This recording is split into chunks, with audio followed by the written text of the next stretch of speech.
Good morning. How are you?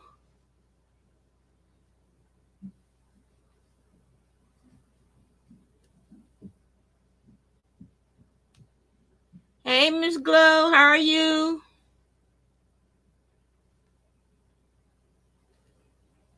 Happy New Year. If I haven't said that to y'all this year, Happy New Year.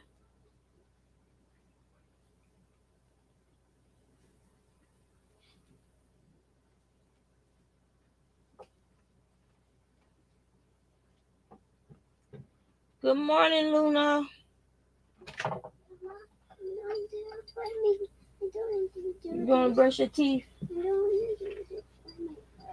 I'm going to do it. But go to the bathroom and brush your teeth by yourself then. It's by myself. Good morning, Greg. Hi, April.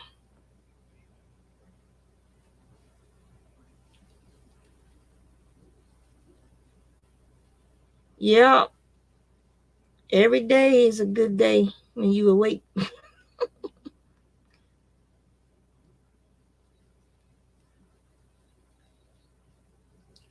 why is my camera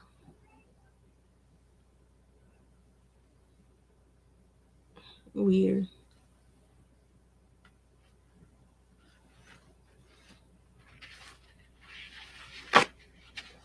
And it's not set. It doesn't autofocus. So this is weird.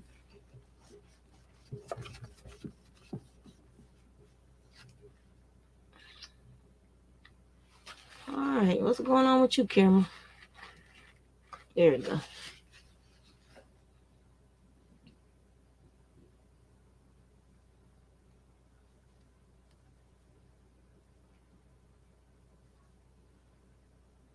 So what have you ladies been up to this morning?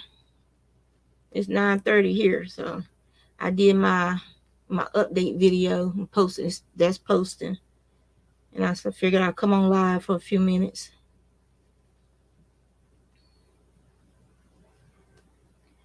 I am working on another scarf, using some my friend Barb.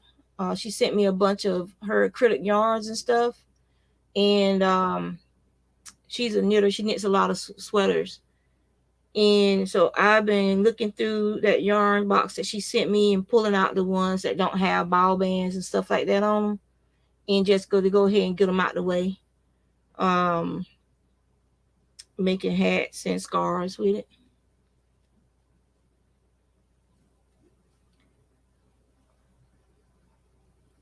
So this is the one I started after uh, the one I was working on when I was in VJ's live. I think yesterday. No, it wasn't Kelly's live. It was Kelly's live. So this is the one that I finished that one and started on this one.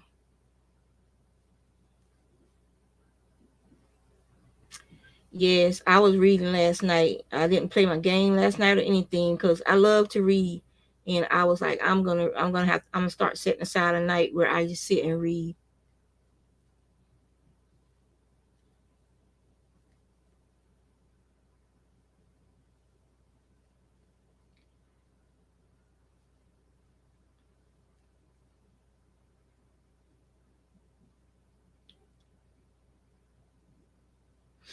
Yeah, but little Miss Luna, she's awake now. I don't know if her dad has to work or not, so I don't know how long I'm gonna be on.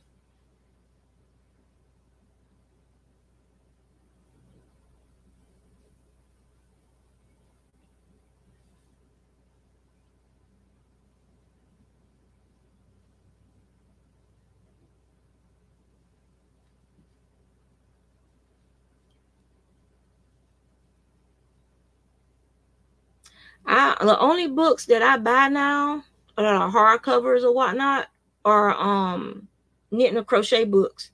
Any other reading I want to do now, I usually get the Kindle version of it so I can just read it at my leisure.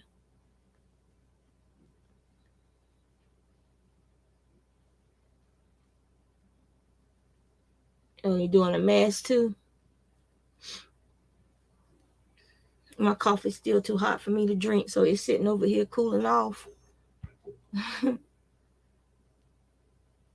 I love these cups because they hold heat so well, but It takes so long for them to cool down enough for you to drink your coffee.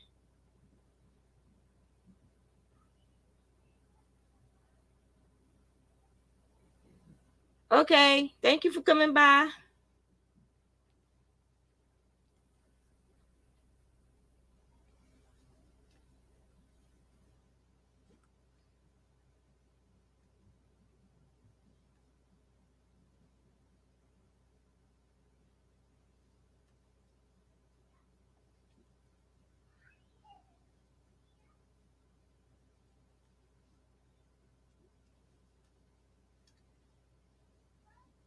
So what you gonna cook today, Miss Glow?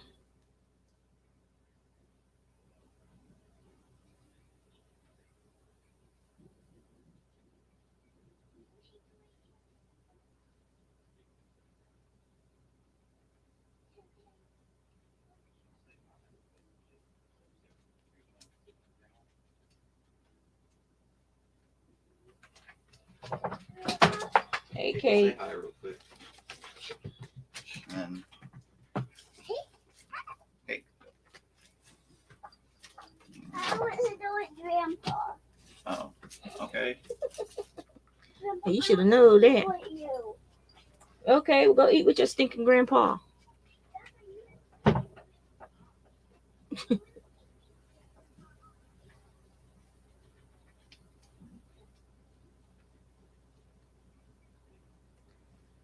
Ah, yes. Oldie but goodie. She has a lot of nice sci-fi books.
Well, if you like space operas, then I recommend you start Farscape. That's my favorite sci-fi space opera of all time.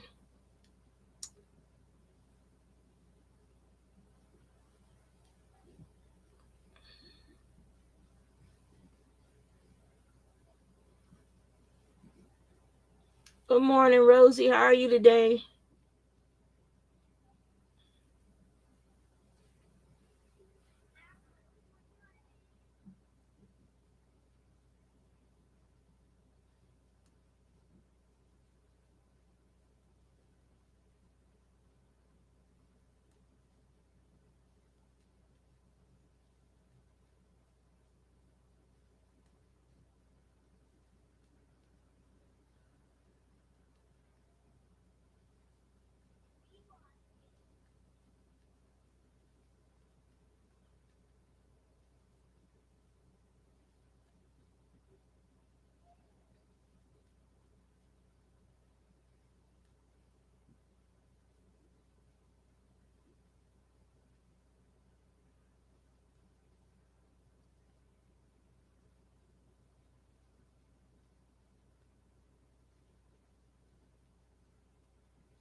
What are you working on this morning, Rosie?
Thank you, Miss Sheila. How are you this fine, fine Navy day?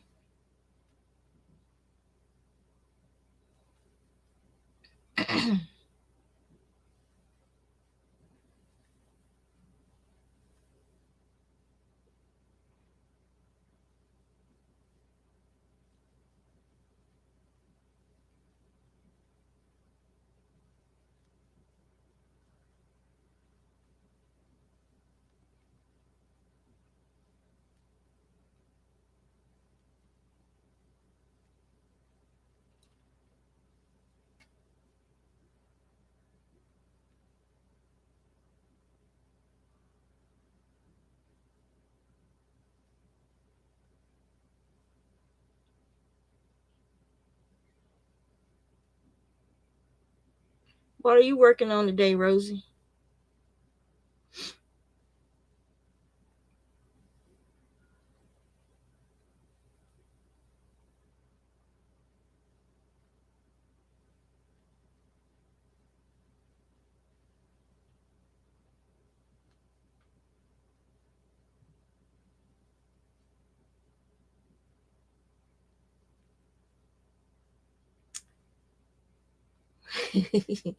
Is he little? Is he the little problem?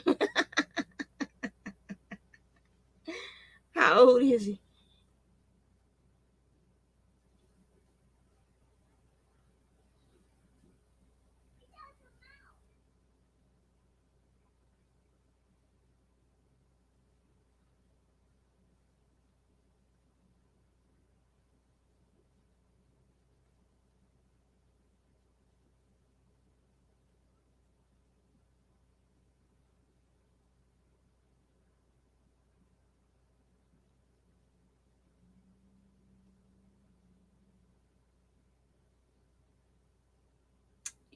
Can't wait to 30. 30 what?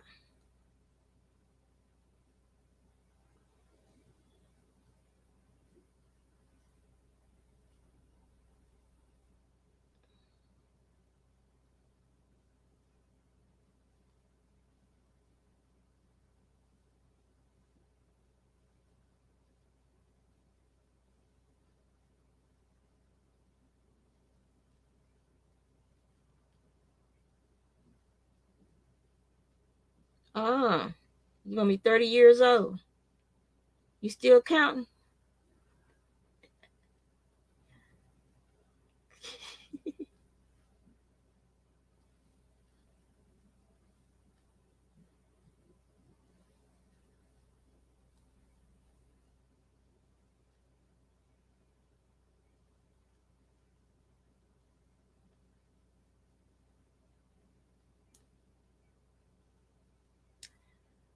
Um, well, Miss Sheila, basic beanie pattern, you chain three, uh, make it a circle, put 10 double crochet in the circle, and then the first row after that, you chain up two, and you put two double crochet in each of those chains. So then you don't count your chain up.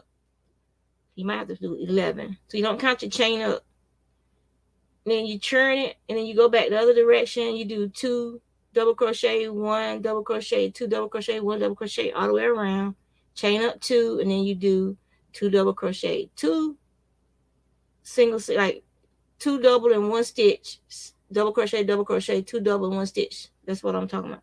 And you just do that to probably like the fourth row, usually around the fourth row, depending on your yarn weight. That'll be your last increase row. And then after that, you just do double crochets in the round until you finish. That's the most basic beanie pattern that most people do. Uh, and you just make it like if she wants it over her ears, if she wants a brim that she can flip up. I mean, that depends on her. Um, that's from the top down. Some people start from the brim up where they do the ribbing, and then they do the decreases. But Melodora, I think Melodora, she has a lot of hat patterns. Um, uh, Bagel Day has a lot of hat patterns. And you just type in simple beanie, and a bunch of patterns will come up. Melanie Ham had a nice slouchy beanie, simple beanie pattern.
Mm. Oh, that coffee is so good today. Oh, a cup a day keeps the migraines away.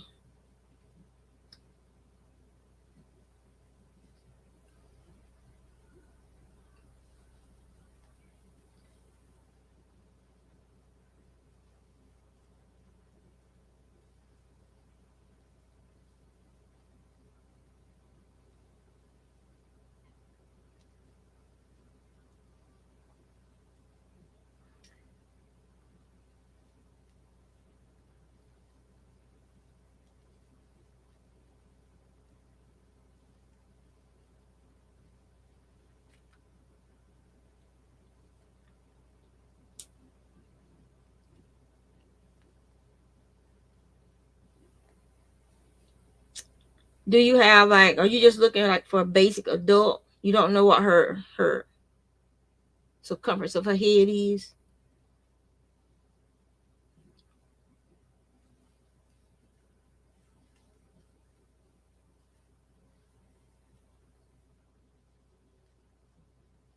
Are you gonna be using worsted weight yarn or bulky yarn? Because if you use bulky yarn, then you don't have to do as many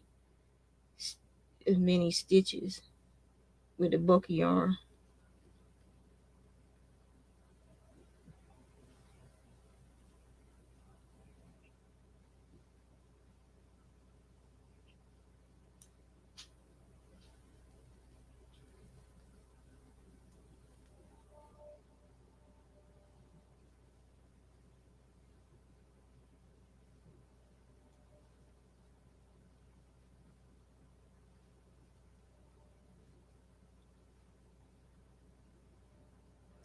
All right, April, take care.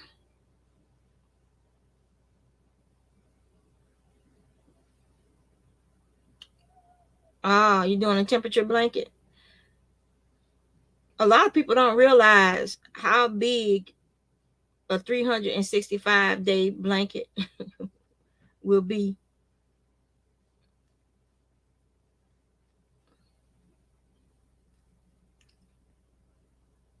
It's gonna be a 4 weight.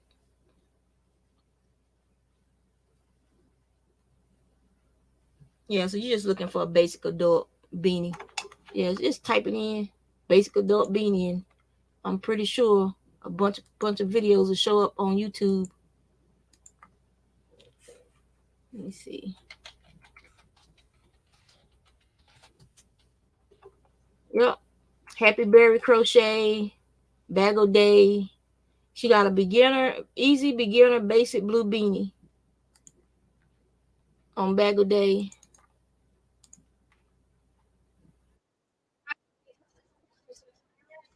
Let me see.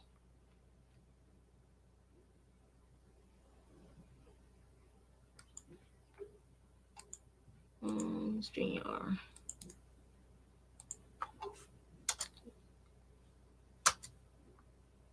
All right, there's the link.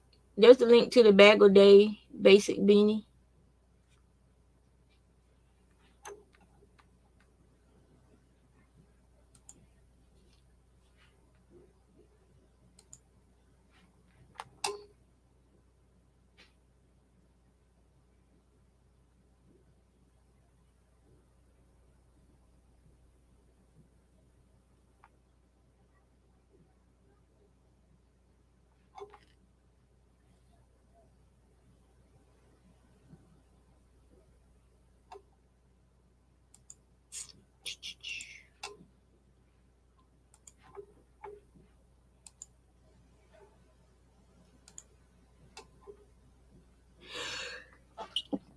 Ugh.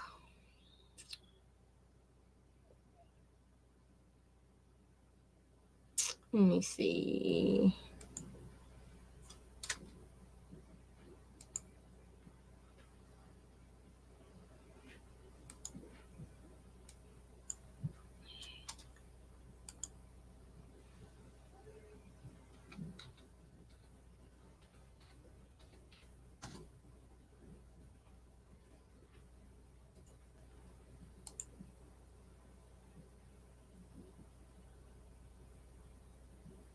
Uh,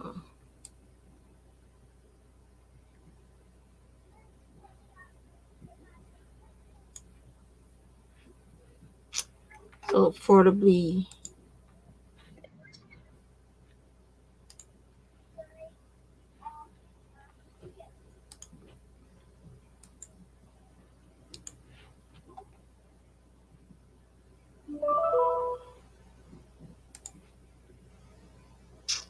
Okay, Nightbot. Hey, good morning, EJ's daughter. Ooh, what you making this morning?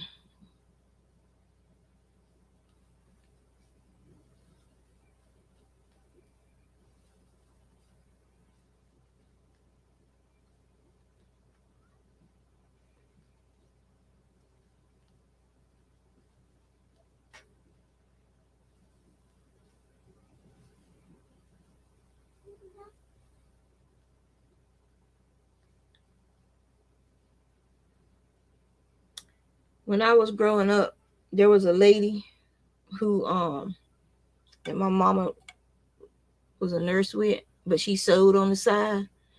And every year she used to make us our coats. We would go there and she would measure us, and if it was just like if our arms were longer but the coat still fit good, she would just make the arms longer for us. And she used to make like the bomber jackets, all that stuff that you would see people buying up in New York and places like that. She actually could make that stuff herself. And so we would just, my mom would just pay her to make stuff like that for us. And it was actually cheaper getting her to make it, and it was better made than the stuff that was in the store. She would make us jeans. She would let out our jeans if they were too long or short. She would adjust them for us. So yeah,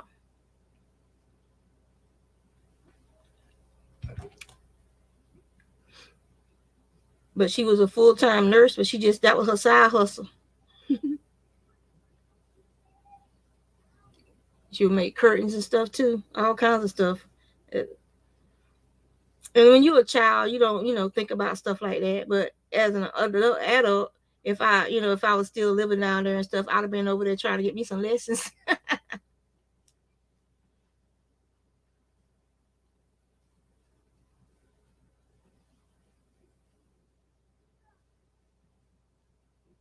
Because she was like, once you learn, once you know, you can do anything. You can sew anything you want to, once you learn.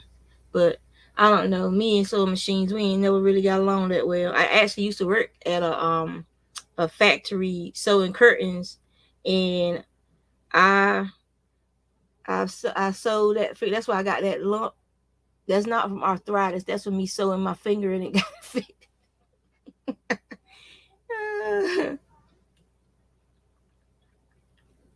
I had to go to the emergency room, and they had to cut that thread and then pull the thread out, and the needle had actually slipped in between my joint. That's why I got that. That's why my knuckle is like that now. That first knuckle, you can see that ridge over it where it swelled and it got infected. So I have sewing machines, but I'm not. Uh,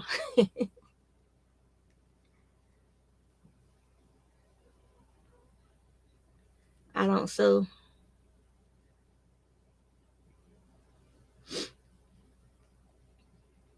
I just need to put buttons. I need to put the buttons. I got the buttons. I just need to sit there and put the buttons on my grandson's jacket so I could give it to him.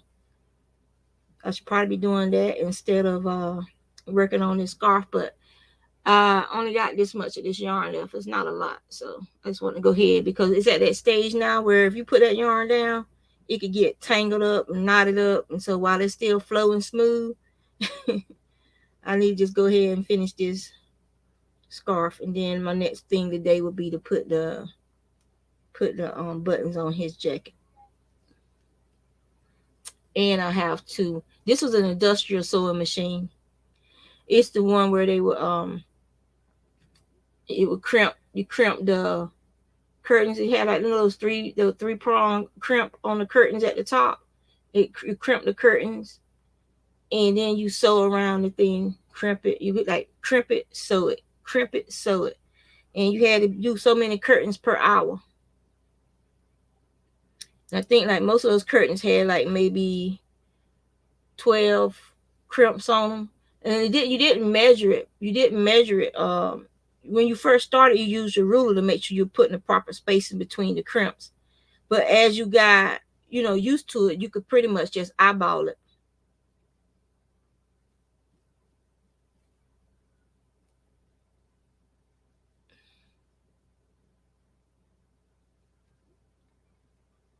But I'm tackling my gifted yarn stash with yarn that people have given to me. That's what I've been working on. All the projects I've done lately, other than my grandson's jacket, has been yarn that was gifted to me. Um,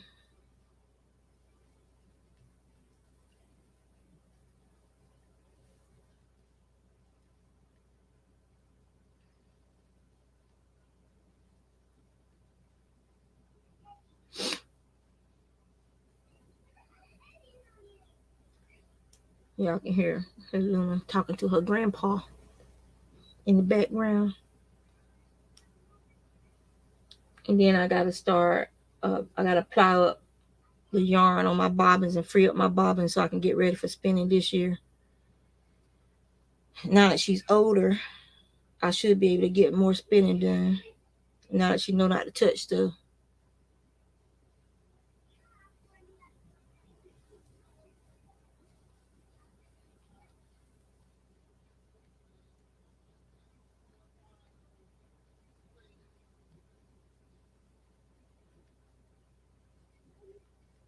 Yeah, and they moved that plant. It was Burlington.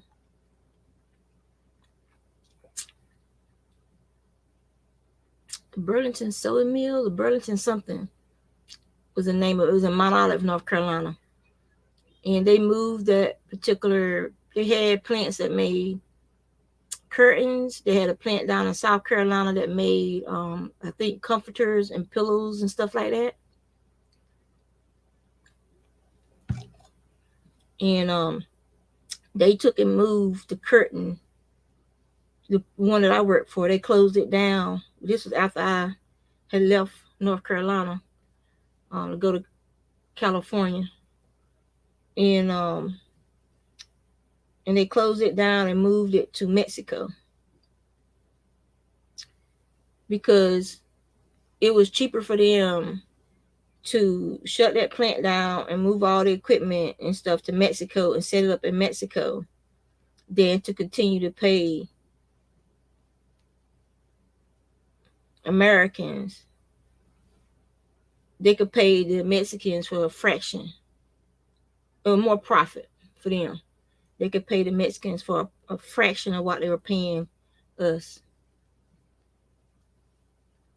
And back then, I think minimum wage was like $6 or $7 back then. So they weren't even paying the Mexicans American minimum wage standards. You see what I'm saying? And that was just, after they passed those laws letting the American companies move their production overseas and stuff like that. Um, it was a crazy time, the 90s and early 2000s.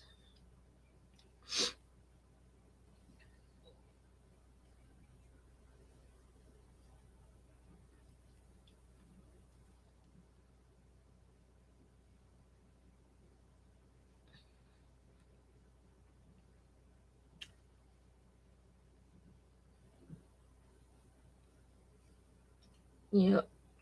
I really need to destash some of my fiber. I need to go through it when we can and destash some bags of fiber. I have more than I'll ever spend.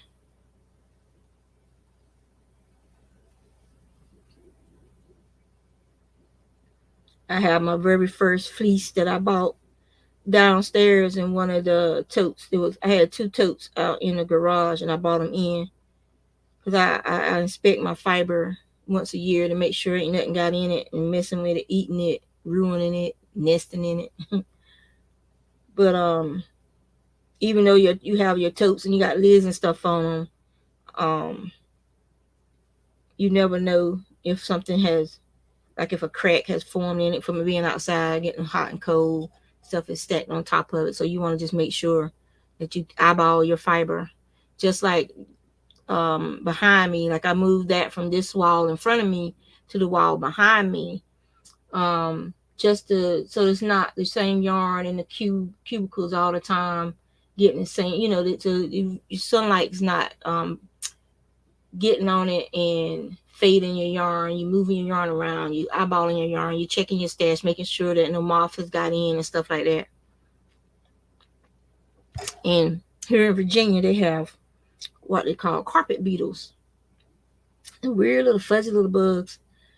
And so yeah, you want to make this. We have hardwood floors, so we really don't have to worry about it. But since I have a yarn stash, that's the only reason why I will have to worry about it. So just like they have those wool moths or clothes moths, whatever you want to call them, they also have in Virginia. They have these carpet beetles that eat people rugs. So I just have one throw rug, and that's the one that's in my room, and I just got it. So vacuum it regularly. So I do not want nothing getting into my stash.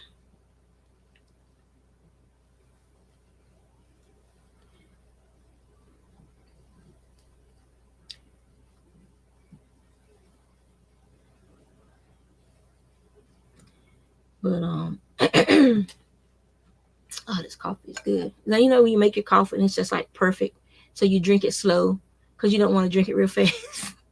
Because I'm not gonna make another cup for the day, so I have to enjoy this. Mm. Then I got to take my big cup downstairs and fill it up with ice water. And there's still some right here. Luna drinks my water up. Grandma, I'm thirsty. I'm gonna drink you from water from your cup, okay? She's already got the cup in her hands. She already got the straw in her mouth.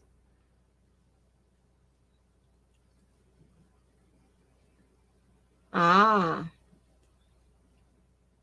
How you doing today, Yarn Arm Sheila?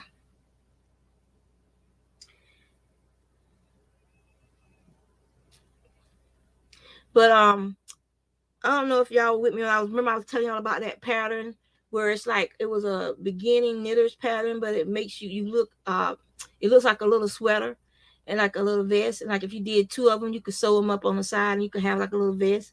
I found like my old one, the first one I made with brown cotton yarn, and I gave that one to my mama. But I made another one like 2 years ago, and it was in my drawer. And so this is what I was talking about. And so it teaches you how to do ribbing at the bottom. Then it teaches you how to do the seed stitch. It teaches you how to do cables. And then at the top, it teaches you how to separate, like if you were knitting a jumper or something and you had to separate for the sleeves and have the two balls of yarn, it teaches you how to do that. And then it teaches you how to pick up the stitches to do the ribbing for the neckline. And then you pick up the stitches to do the ribbing for the sleeve. So it teaches you all these different things, basic knitting techniques, so that you can make a sweater after you learn how to make that. And so I still had a pattern for that. It was she don't have a yarn shop no more, but it was like this pattern she came up with. So yeah. And I wanted to show that to y'all. And then the other thing I had wanted to show was my very first pattern book that my friend Mary Wiggins gave me when I was stationed at Camp Lejeune. She taught me how to read patterns. Before that, I just learned by watching other people. That's how I learned how to do stitches and stuff like granny squares and stuff like that. just from watching other people, like my grandma and stuff like that. But Miss Wiggins, she taught me how to read patterns because she said once you learn how to read patterns, basically the world is your oyster. And so this book, um, and the funny thing is, I've never made anything out of this book. Like this was a nursery rhymes pattern. It's basically blocks that you sew together, and it got a couple of different stitches. You just make blocks, and then when you get enough blocks, you sew them together. And this one, I thought that was pretty cool because it has buttons that you put in on the intersection of each. So that's a way to get rid of a bunch of buttons.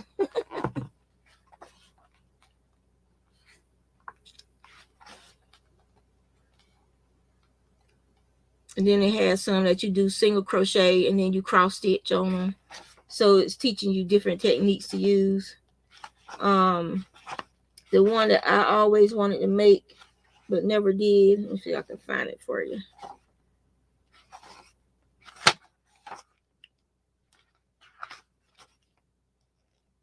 It's called the Old Fashioned Fans pattern. And that's the one that I always wanted to make, but I never did.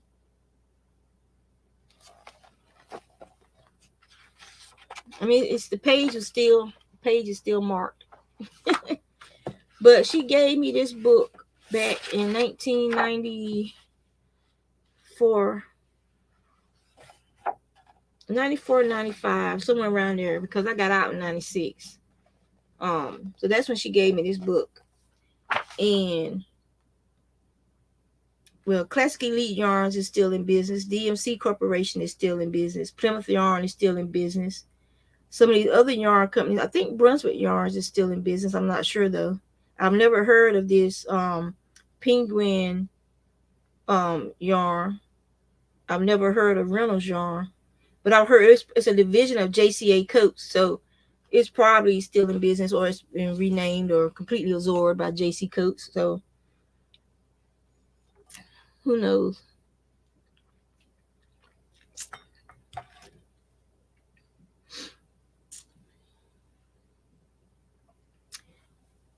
Why would you have outside damp? Or like you mean like near a window or a front door or something?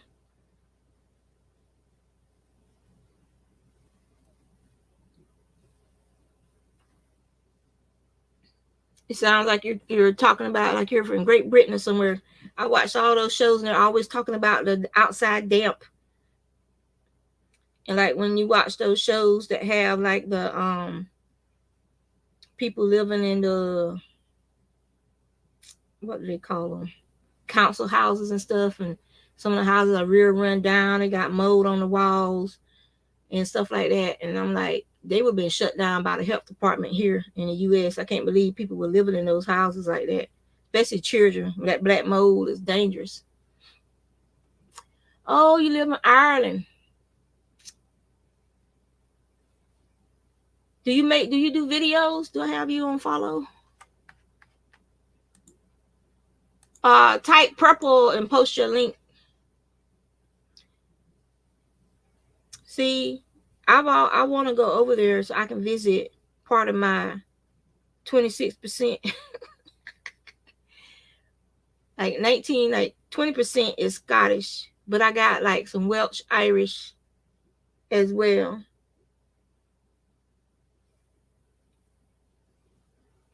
You could be my long lost cousin.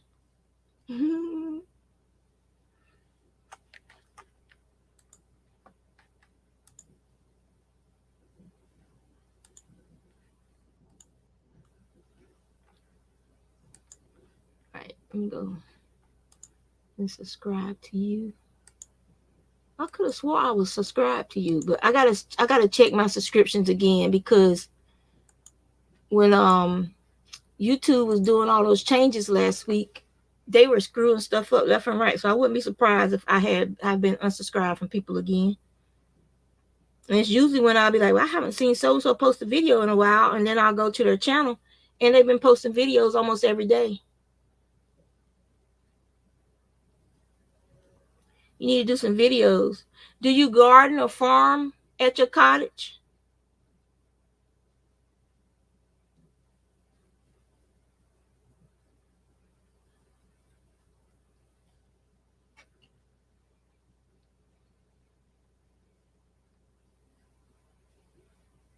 And do you have other hobbies beside yarn?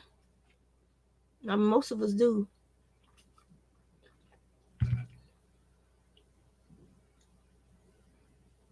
So you're over in the aisles, so that's why you have to deal with the damp because it rains all the time.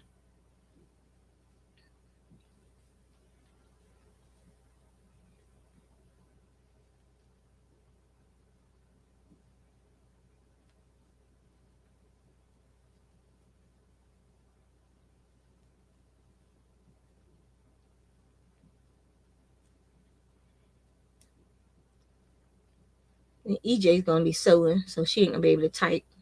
I wonder what she's making though. She didn't say. She'll make some more bags. Here, I'm gonna show y'all my bag she made me.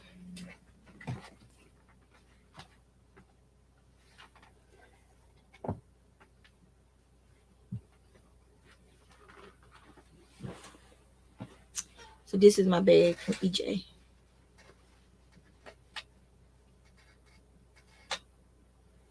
And then on the back side, you got a pocket, like a pants pocket. And she sewed it back on there. Love it. I took it with me when I went down to North Carolina, um, to see my dad, and he's doing somewhat better. Um, my sister said his appetite it ain't all the way back, but he's eating better than what he was doing. He didn't hardly eat nothing while I was there, and this would be nice if it had one with some kente cloth around the top, like some kente cloth around the top. But kente cloth, real kente cloth, is expensive. Um, but I love this, and then you got these drawstrings with a thick clothesline or rope, and to hold your stuff up when you go out. So I love this. Like you could put heavier stuff in here. Like if I was gonna put um my central or something in here to go somewhere and then make some hats and stuff, I could put it in this bag. I don't have to worry about it tearing or the straps breaking or anything like that. So very, very good construction. Awesome bag. And so that's EJ's daughter. And so she need to drop your link, EJ, if you're still here.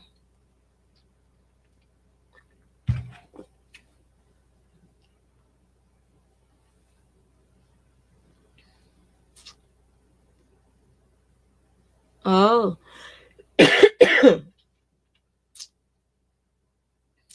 uh,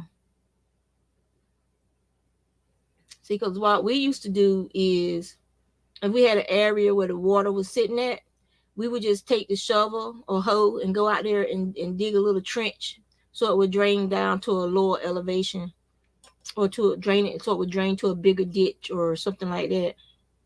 That way, and then we had ditches around the property, drainage ditches around the property to keep the water in the ditches rather than the yards and stuff holding the water, no yard flooding.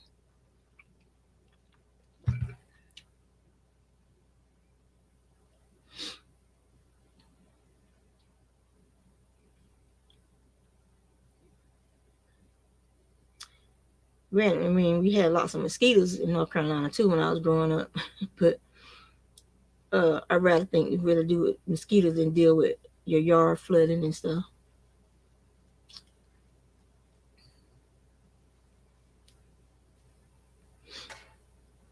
Maybe somebody can build you some raised beds. So, there was this one lady. She was in a wheelchair and she used to have the videos, but I haven't seen her in a while either on YouTube. She was out in North Carolina.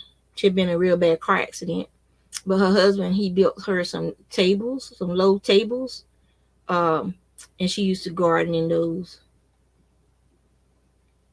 And so, and you could like have grow bags and stuff like that, so you're not really like just a few things you might like to eat or herbs and stuff that you can just have near your front door that you can grow or back door without having to deal with a real big garden.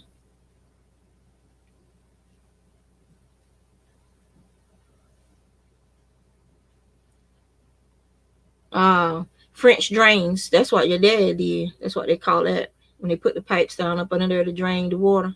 French drains.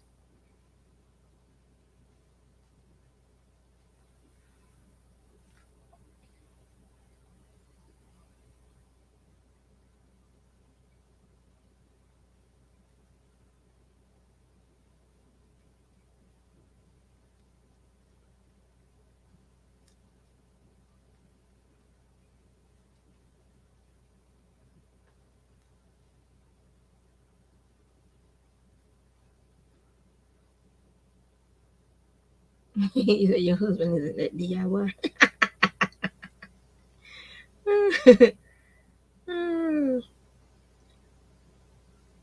My husband's grandfather told him because when we went up to New York one summer, when we got to the house, we noticed his front latch was broken on his screen door, and so since they weren't home, which he we had told them we was coming, but they weren't home, so we went to the I think it was the Ace Hardware, and got a new screen door latch with a lock on it and stuff. And so I had tools in my truck, so I installed it while we were waiting. I mean, it's a simple thing, putting a doorknob on, but so I installed it while we were waiting, and and so when his granddad got home, they called him Dad. So when his granddad got home, and we gave him the keys to it, and he was like, Dale, he has a stutter. How much do I owe you? And they was like, oh, nothing. This is nothing, Dad. You know, we just went and picked it up. It won't that much. He said, but who put it on for you? I got to pay them. He said, no. He said, my wife put it on. He was like, your wife?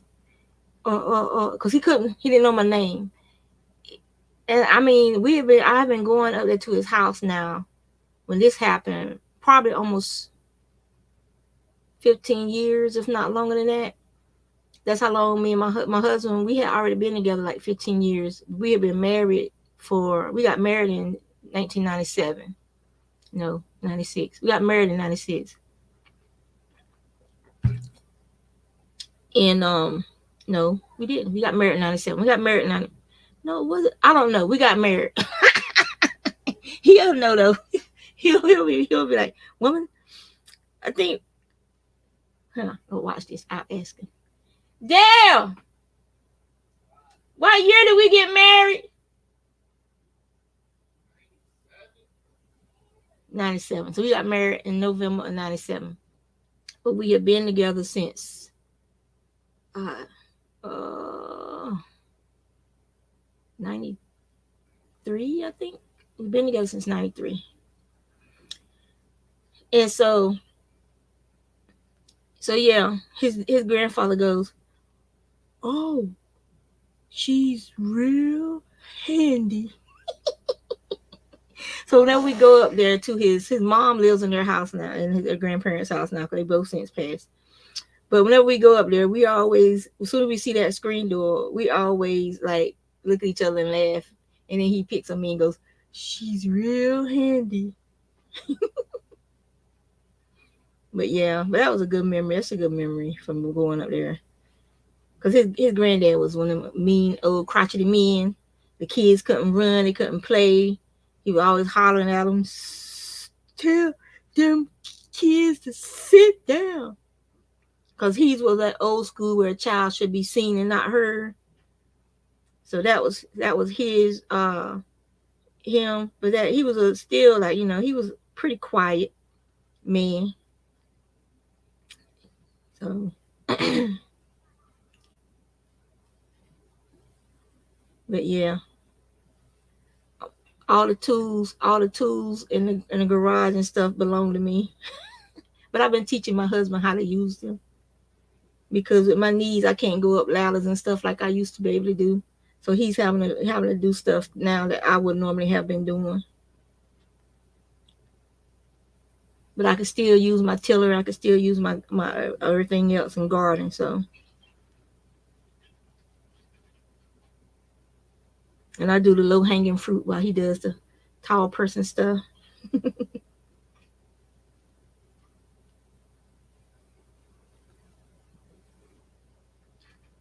But I ordered some yarn from Hobby Lobby.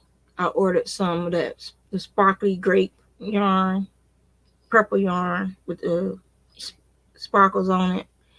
Because Luna, I didn't realize my grandchild been eyeing my stash.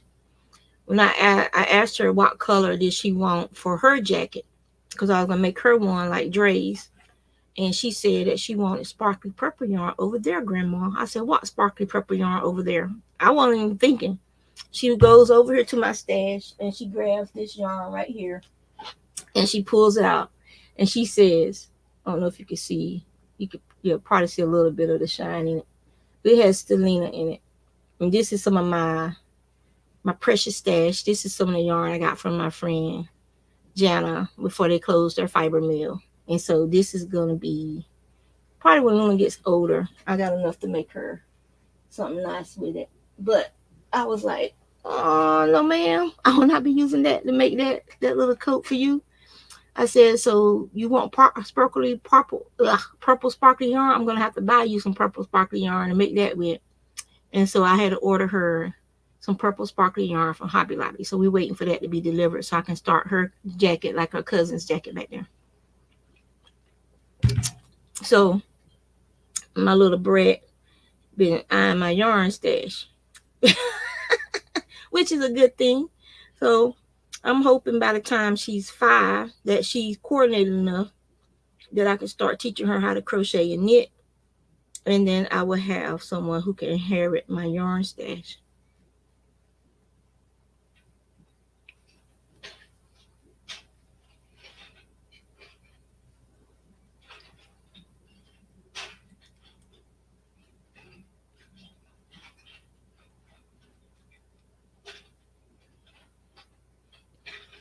I know, I know. That was the other thing, even though I'm gonna make it a little bit bigger than what she is.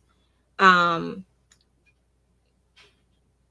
well, I could pass it down to Chunk Chunk, but they're so I don't know if Chunk Chunk would like purple. You see what I'm saying?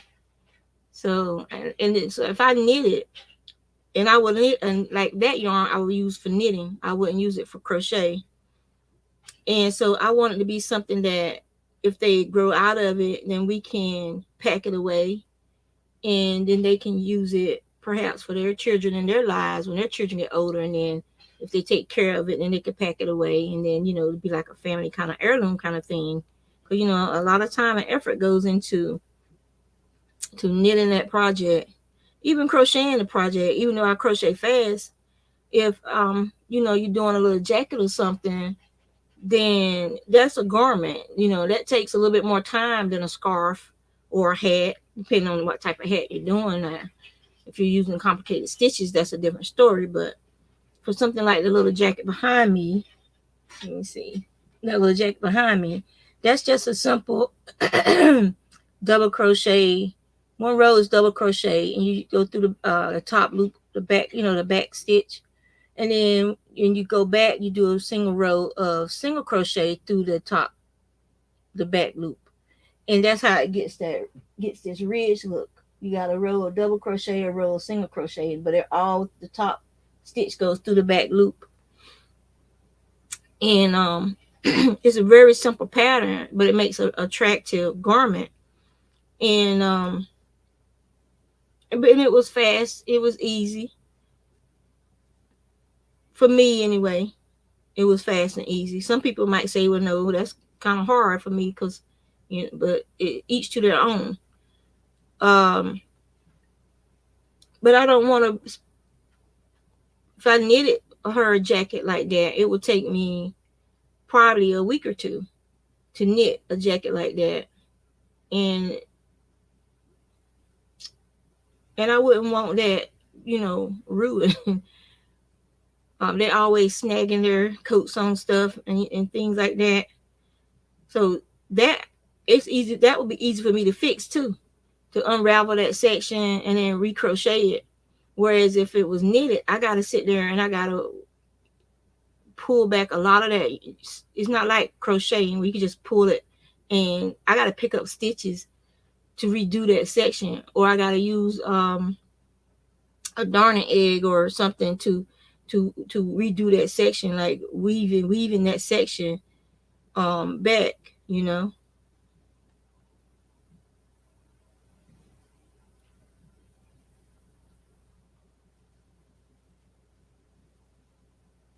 So where do you get your yarn from, Sheila? And is most of your yarn like local, from local farms, or wool and wool blends, or like do you get like your acrylics like the King Cole? And think King Cole is like a big name over there for acrylic yarns and acrylic blends. I know they got Red Heart over there too, but y'all Red Heart is different from ours because most of y'all Red Heart is made in Turkey.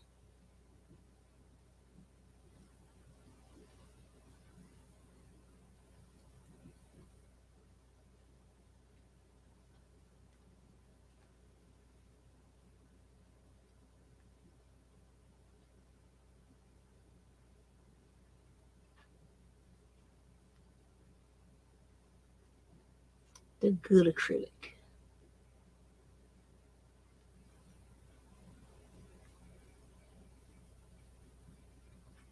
What is the name of that yarn? There's a yarn place online that my friend Paula told me about. I don't know where to link to it is. Um,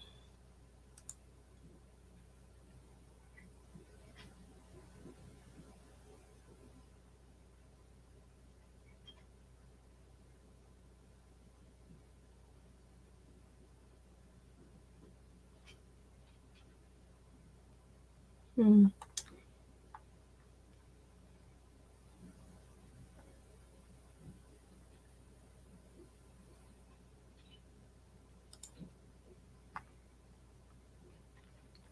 That's not it. I was trying to see if I could find it in my.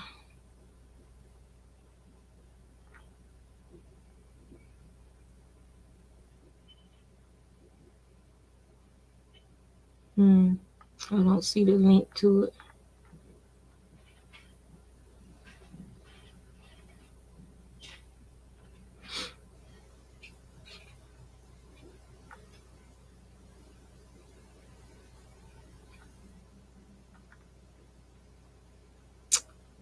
It is a website over there, and they have yarn cheap, and I can't think of the name of it. Ugh.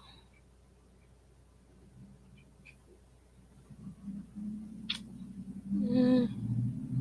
I know this other girl that was over there. She was always talking about Purple Linda, ordering yarn from Purple Linda too, online. Oh, I wish I could remember the name of that place.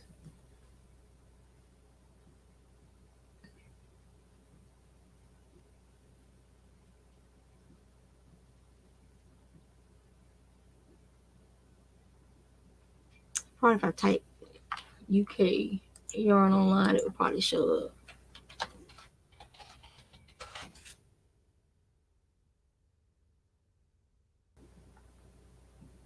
The Wool Warehouse. That's it.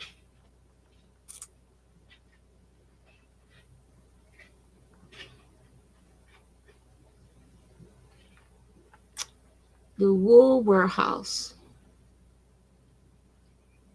So that's the name of it.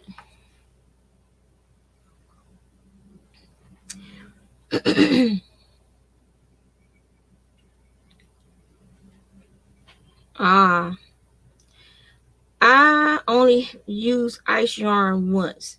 Um, what was his name? He goes to Jan's. His name starts with an E. But he sent me some ice yarn once, and he sent me these needles that look like this with the ice yarn, and it was nice to crochet. It was real nice to crochet. I made think I made some baby tops or something with it. It's little baby stuff.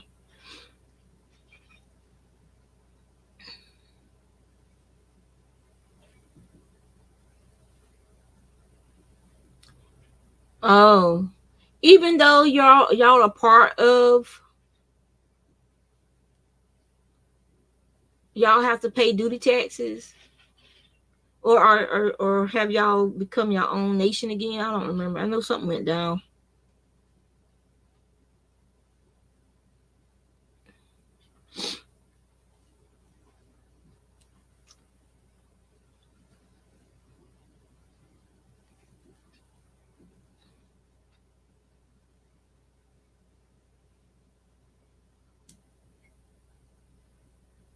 Oh, okay.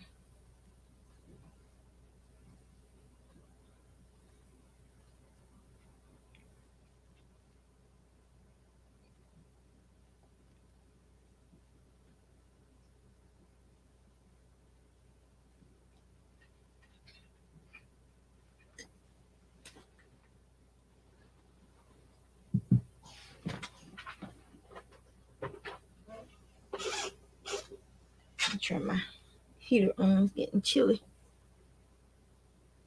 The temperature dropping again.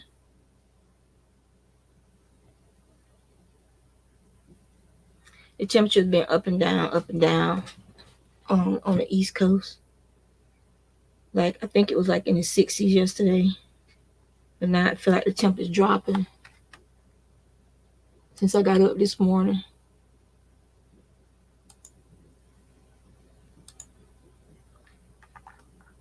So it's currently 37 degrees and overcast. So the temperature has dropped since I got up this morning. And the high today is supposed to be 41, and the low tonight is supposed to be 31. And then Sunday, the low is supposed to be 27. So I'll have to be setting my clock to get up to make sure the pipe don't freeze downstairs. The kitchen pipes, anyway.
Okay.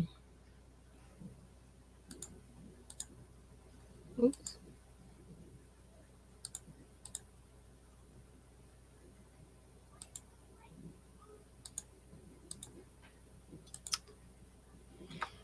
And so, like, I now ordered some straights because this sweater is worked flat pretty much, and all I have is size 15s and like the cables, and it's annoying. Sometimes some projects I like, if I'm gonna work them flat, I prefer straight needles, but I don't have any size 15 straights. So I had to order some 15 size 15 straights to work the short parts. Like, once I have to pick up the stitches for doing like the back and stuff like that, then I'll be using the cable needle. No problem.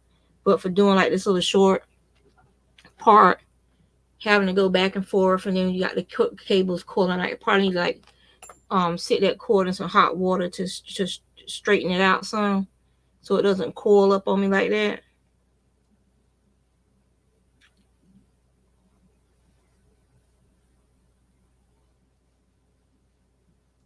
Well, my house has a basement, So, and it's not a heated basement or a finished basement or anything. And then we have a crawl space under the kitchen area. And the pipe comes from out of the basement through the crawl space and then up the wall into the kitchen area. And so number one, the pipes are going up the wall and it's close to the exterior. So it's close to the exterior wall. There's not a lot of insulation between that pipe area and the exterior wall and vinyl.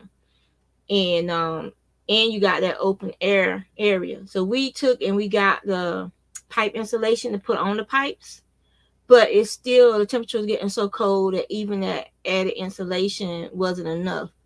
And so yeah, so we've been having to deal with that. It's just that one section under the crawl space that goes up into the kitchen. And but it's annoying. It really is annoying having to deal with that. um so set my alarm clock, a timer, so that every couple hours I wake up, I go down, I run the water, the hot and the cold water for a little bit, and then I go back, go back to bed. But I'd rather do that and then have to deal with um a busted pipe, because then that's gonna be a lot of money to fix, you know. So I'd rather deal with not getting a full night's sleep for a night than having to deal with having to spend anywhere from $500 to $800 or more for busted pipes and water damage under the house.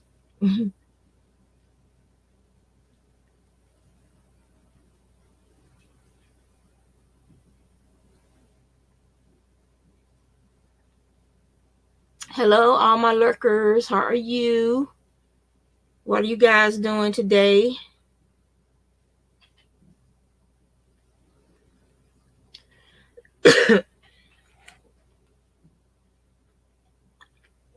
And I gotta order me some more of these little root beer. You add them to your water.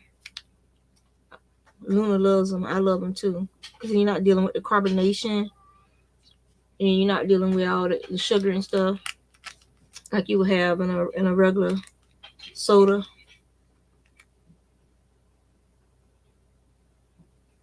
I'm trying to see. So there's only 2 grams of sugar versus like what, anywhere from 20 to 60 grams of sugar in a soda. So yeah.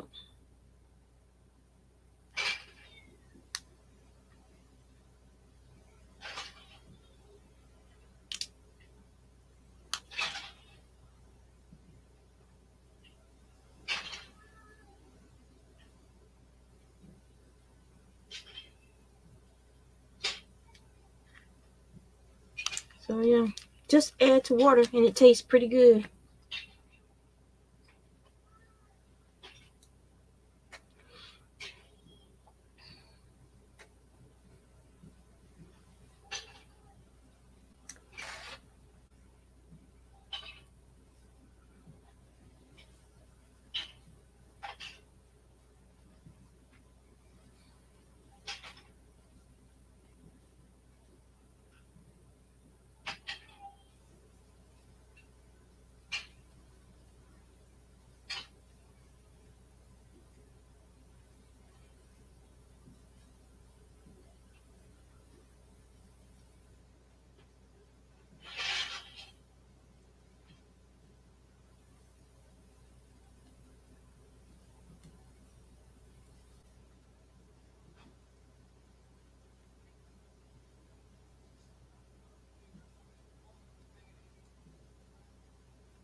Well, I'm almost there. once I once I get done, I'm gonna be log off for a while. I need to finish doing the collar for my grandpa's sweater.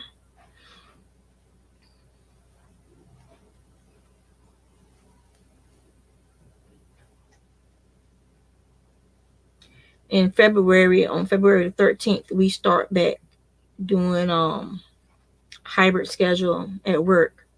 It was originally supposed to be 2 days a week. Now they made it 3 days a week going into the office.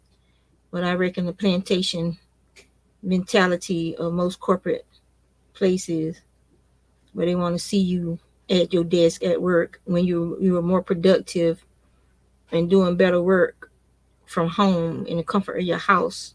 I don't understand um that mentality, really. Going in 1 day a week for your team meeting, yeah, that makes sense. But forcing people to come into the office to work uh when it's not necessary, that don't make sense, because now you're gonna have that added stress of having to be in the office working. You can't, just get up and go to the bathroom when you want to. Like, it's just a bunch of bull crap. The politics of working in the office.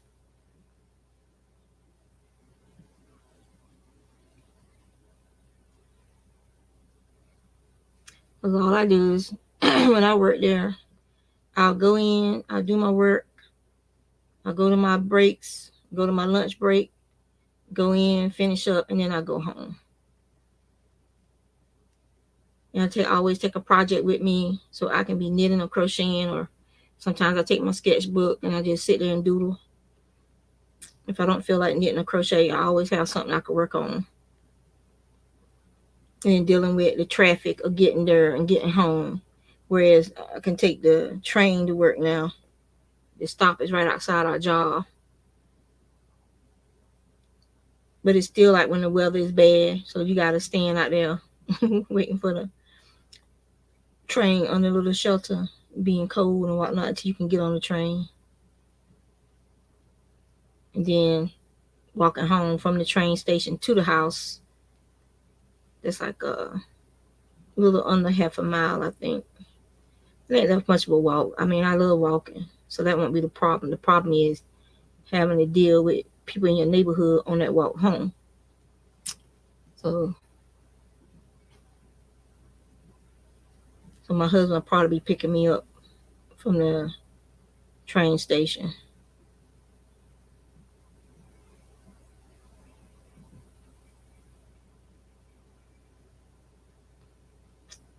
It's got a little loop in it, so I can pull that loose. There we go.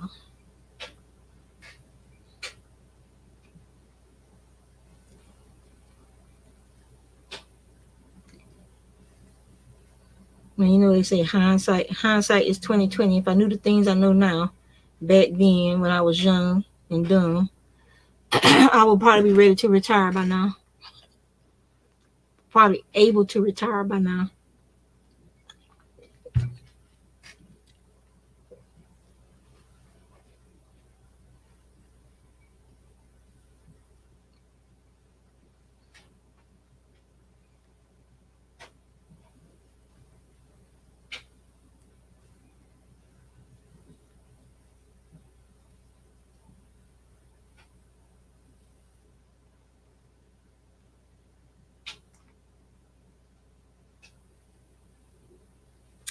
They are building with Legos, I think.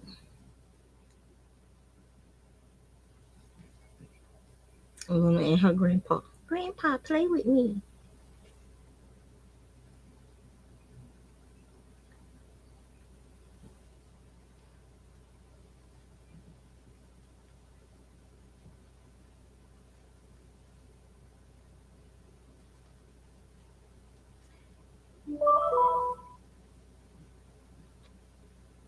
I think the one thing that I would probably regret is not being able to like travel, like go and visit places when I want to,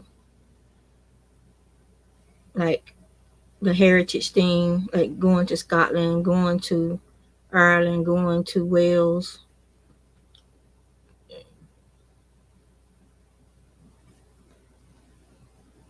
And that the fact that y'all have all this historical stuff, like, anywhere you go history, a rich history that goes back hundreds and sometimes thousands of years versus over here in the US.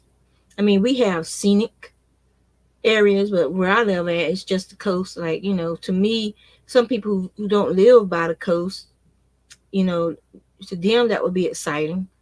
But for somebody who's been near waterways and water all their life, it's not that exciting. I would love a view, like when we were going to um Vegas. I mean, you look out the window and you have mountains around you. You have different elevations, different weather. Yeah, you living down there in a hot desert, but still you have a view. Whereas we don't have that here. You have to travel to get to Virginia Beach. I mean, it's only like 8 miles away, but it's the fact that you got to go through all that traffic to get there. And so it's like, well, you don't want to bother. So, all right. So this is all we have left of that yarn. And what I do is I save this yarn, these little bits of yarn. Hey, I save these little bits of yarn to put on to tie up my yarn, from spinning after I apply it. I cut these and use these as ties. So it doesn't go to waste. And it's just a little teeny bit. It wasn't enough to get to the end of the row again. So it's not enough to use to sew it up. So, but this is the end of this little short scarf with these two skeins of yarn. So it make like a little short scarf for somebody. And you can just have. So yeah, but it was enough for a little scarf. So that's two more partial balls of yarn been made into a project. Hey guys, what's up? What's up?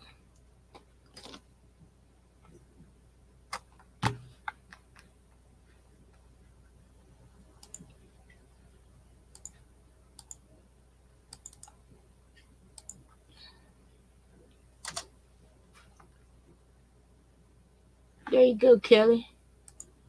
Any of y'all wanna come hang out for a little bit?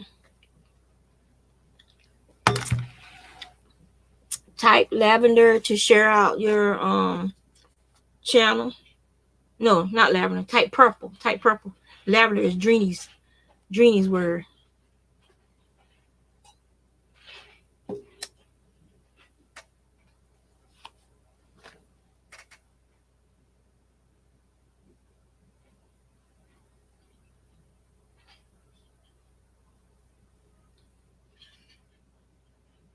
So what are you ladies up to today?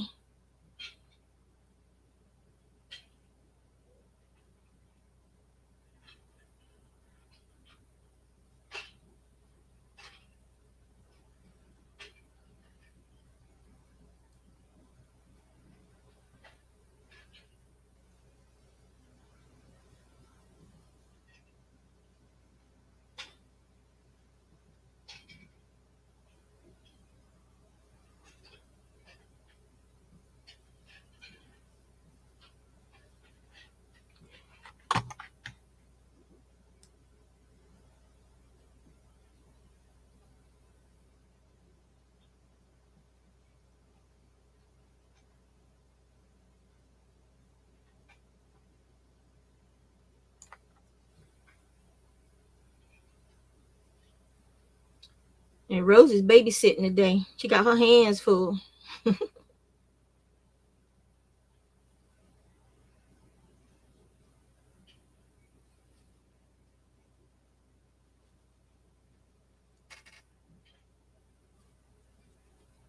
Oh, you working on a Lenny Kravitz scarf?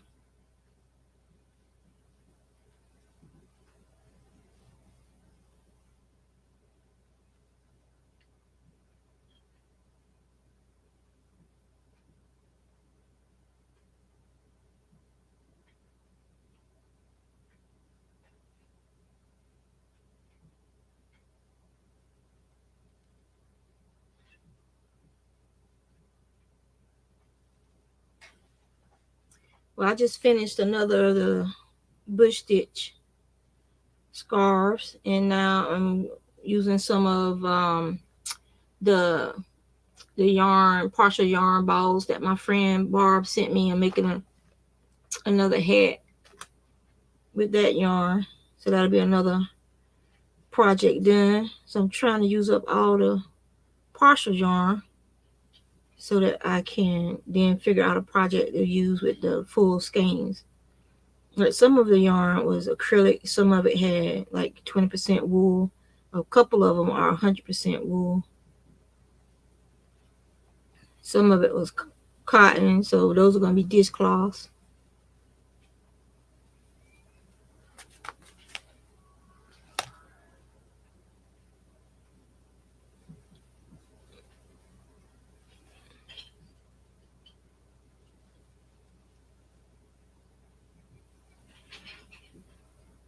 I posted the link if any of y'all want to come up and hang.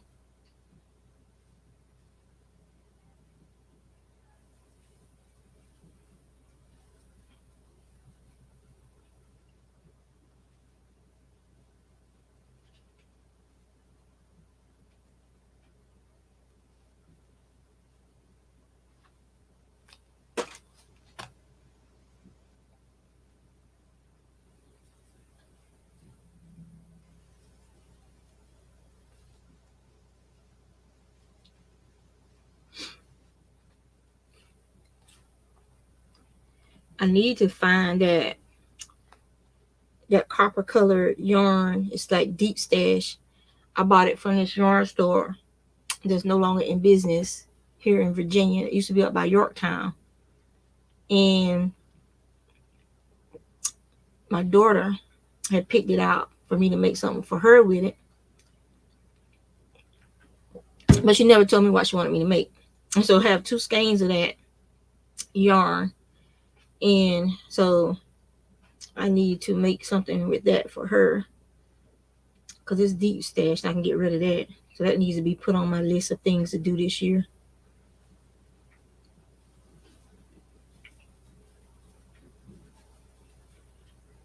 It's almost that copper color right there, but shiny.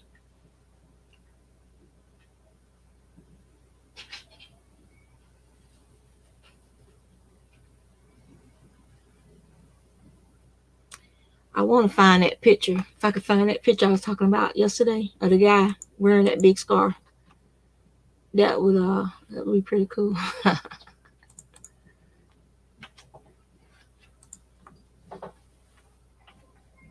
Oh, you got on your bedroom shoes today, ma'am? You coming to visit with me? You been playing with Grandpa?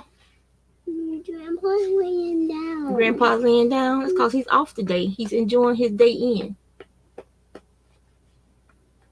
Say hello, everyone. Hello, everyone.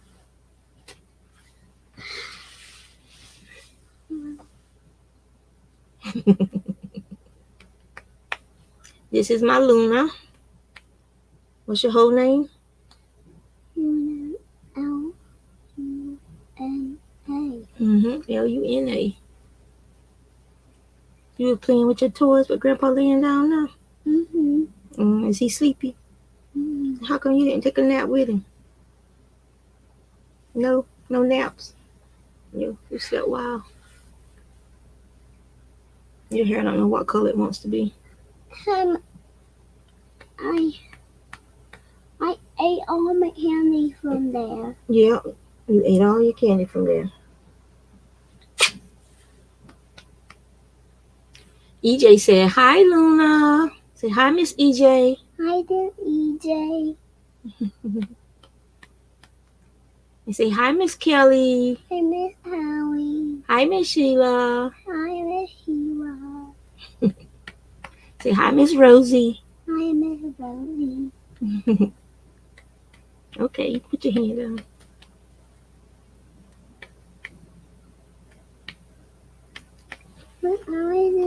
I know I gotta put water in there. There's a little bit more water. But it needs to be full before I can put it in there. There's more water down there. It's a little bit though. I have to fill it up before I can put it in there. Here, let's go make it water. I'll be right back, guys. Can we go with you? Yeah, you can go with me. Let me help you. Yes, you can help me. Can I help you fill the water? Yes, you can help me fill the water.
Here. So you gotta shake it up. So sit down and shake it up.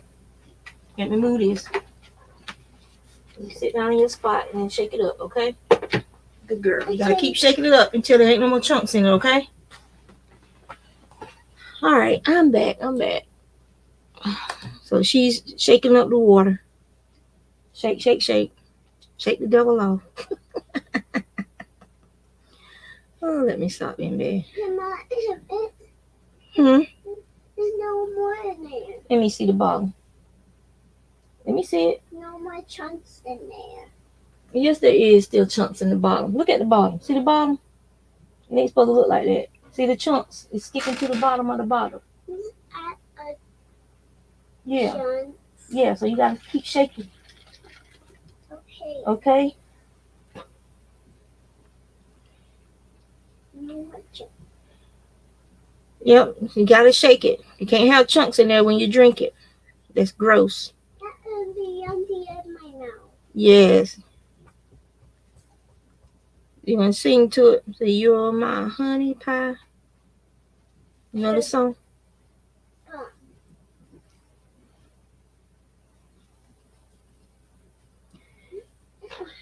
Four chunks. Mm-hmm. Well, if you're tired, just let it sit down for a little while. You're doing a circle. No more chunks. Let me see. No, where did There you is shake still a chunk right there. it? You shake it.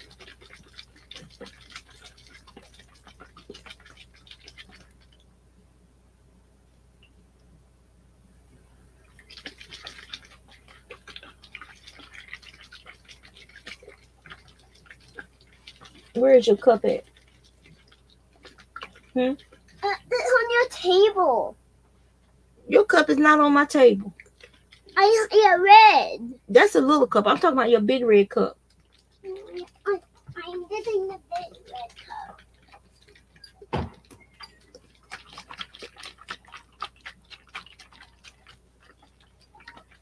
And a big red cup is growing. Okay.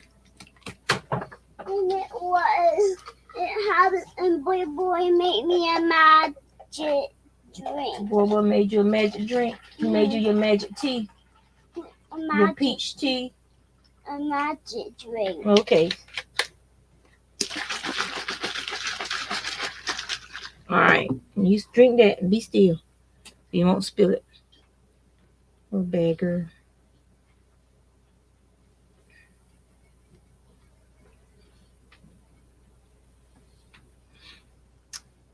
Y'all so quiet today. Come on now. Start talking.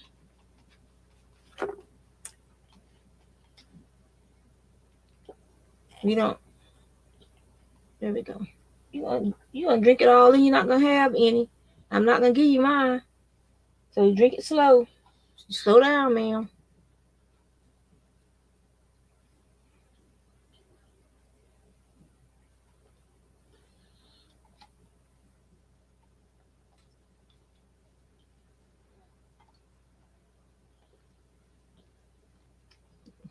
Who you looking for?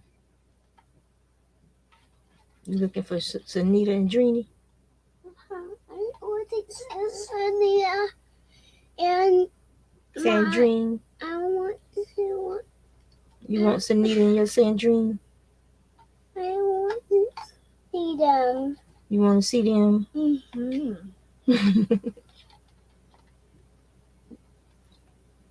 They're hiding.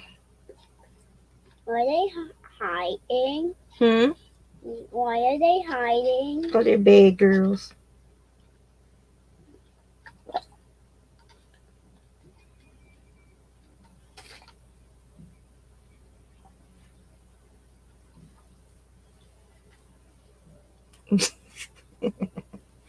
She's trying to see how far she had to move to be off the camera. Ah. What yarn are you using, Miss Glow?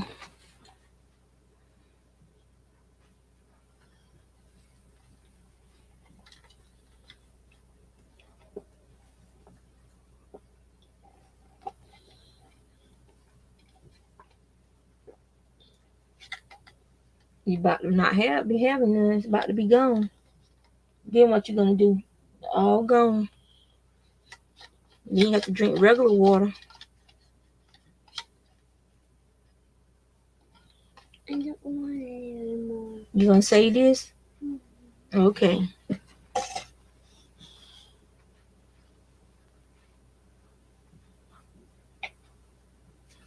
Did you share your link, Miss Glow? You heard a cat. Who's that? Moochie? That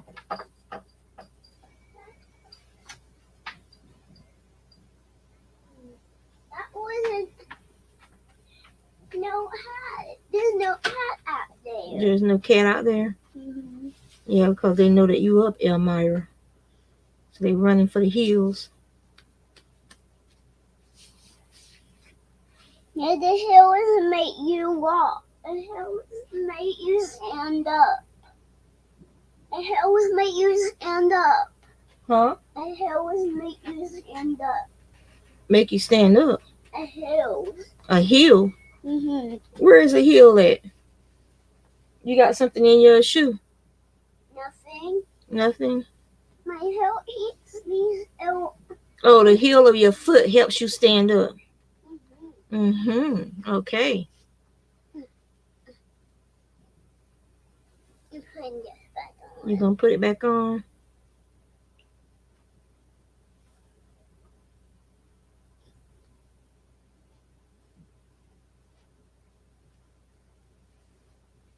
One I love this yarn in black and red. Heart cherry red. Is it like a striped yarn that's black and red striped, or is it you holding two colors, or trimming it in one color?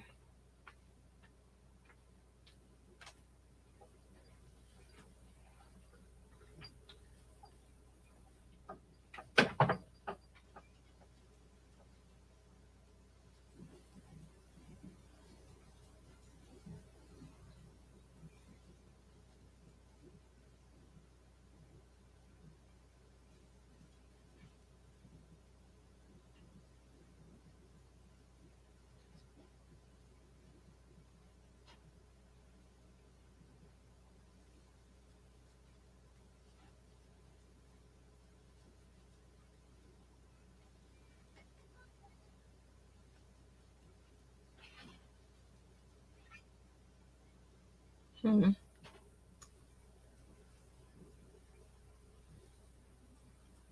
Hobby Lobby, I love this yarn in black, and the other is cherry red from Red Heart. So is the main part of the fedora the red or the black, and then you trimming it in the other color?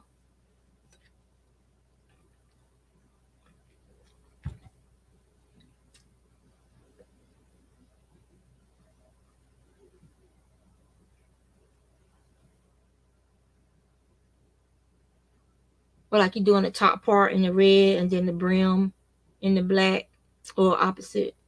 Or you doing it like one solid and then putting a trim around it?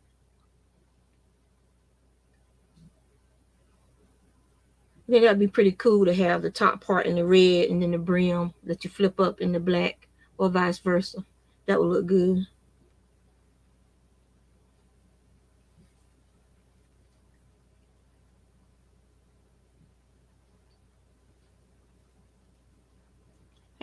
Hey Shatika, how are you? Type purple to share your link out. Happy Saturday, Shatika.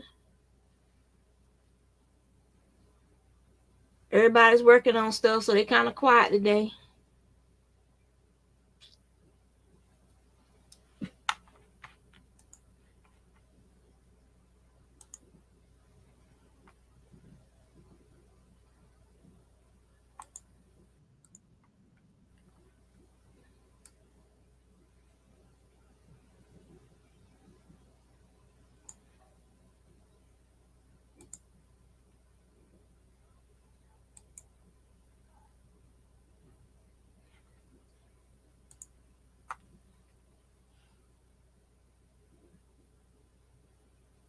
Or just like I explained. Oh, okay.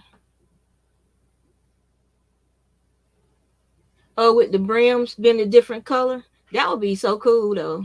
The top hat, especially that cherry red with the black brim. Ooh, that would be so cool.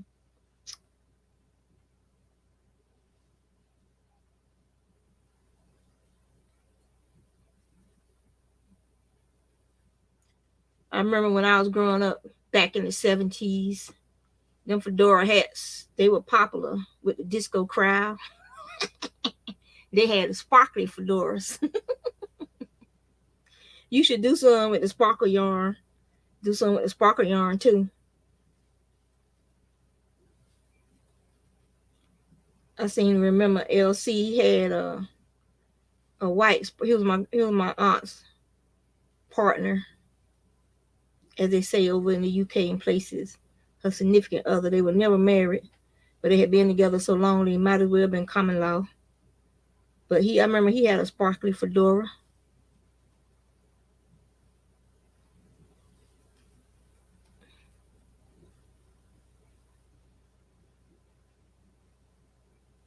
For them disco nights.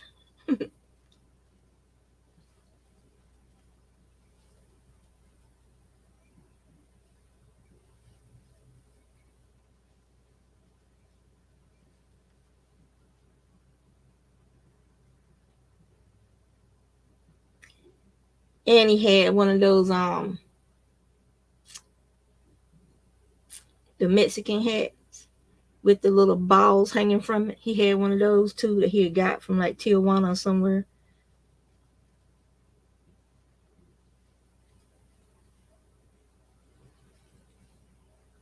Remember the old bedspreads used to have those little balls that hung from the little bedspreads, and we used to get in trouble for pulling them off. I used to make my grandma mad. Uh,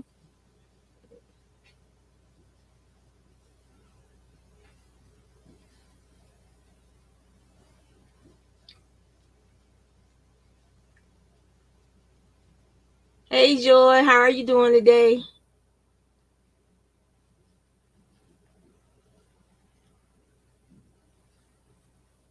And they had bed dolls that had a nice crochet outfits on them, and they were heavy. They were full of sand at the bottom so that they wouldn't topple over. And after you made your bed, like when my grandma made her bed and had a little fancy bedspread on the top, you didn't sleep under that bedspread. You took that bedspread off. You slept up under the old quilts and stuff that they would make from the old clothes and stuff that they didn't throw nothing away. When you grew out of something and nobody else could wear it, they cut it up and they use it to sew quilts and stuff. And that's what you slept on in the wintertime, on heavy quilts made out of old jeans and coats and stuff like that. And they nice bedspread, they would put that was when they fixed their bed in the morning, they put their nice bedspread over the bed, and then they would put that real pretty bed doll in the center of the bed. And you didn't touch that bed, you didn't sit on that bed, you didn't lay on that bed until it was time to go to bed again. You were up, you were in the chair, you were in the kitchen, you were wherever out in the yard. Kids got run out the house first thing. As soon as you got up, got dressed, and got ready, you were out the door. And sometimes they wouldn't let you back in because they were watching their stories and they were watching their shows, and they didn't want to hear you and your noise. So you were stuck outside until it was time to eat. And then you come in, you eat, and they run you back outside again. So yeah.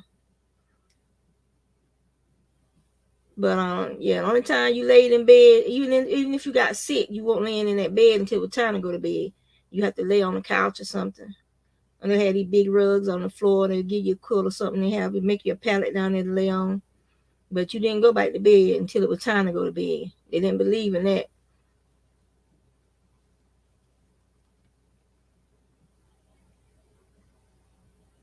Like Donnie Hathaway. Yep. Them old men, every time I see them hats and stuff now on them men, when I see somebody with it, that song from Nelly pop in my head, Pimp Juice. That song Pimp Juice will pop in my head when you see them old men strutting around with them hats on and their Kangos and stuff.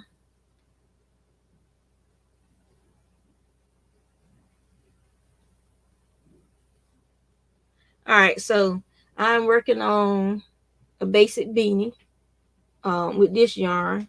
So I'm getting ready to do the fourth increase row, and that'll be the last increase row.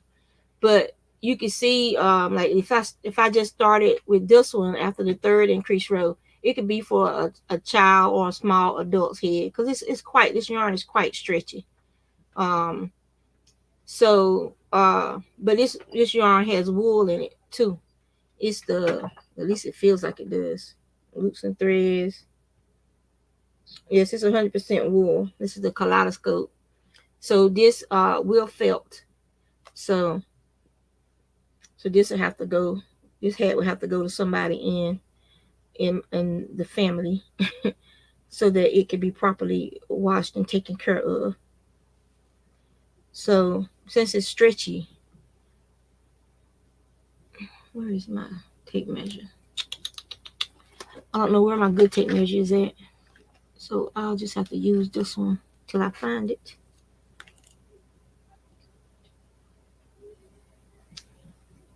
All right. So right now it is 6 inches across. And I know somebody has done it where they tell you how many inches across it needs to be for each size, head size. And I know you can even buy templates to just lay it on top of the hat, just lay it on top of the template real fast to see if it meets that criteria. Um, and but like I said, these hats don't take long. And so if I was gonna do a smaller hat, or somebody who doesn't have hair, have thick hair, or they got slick, smooth hair, you wouldn't want to do another row of increases since it's already 6 inches across. But for an adult or for a more slouchy hat, then you could go ahead and do the fourth row of increases. So that's what I'm going to do with this one. I'm going to do the four double crochet, the increase, four double crochet, and then do another increase. And that'll be my fourth row. So it'll be a little bit more of a slouchy hat versus being like a beanie.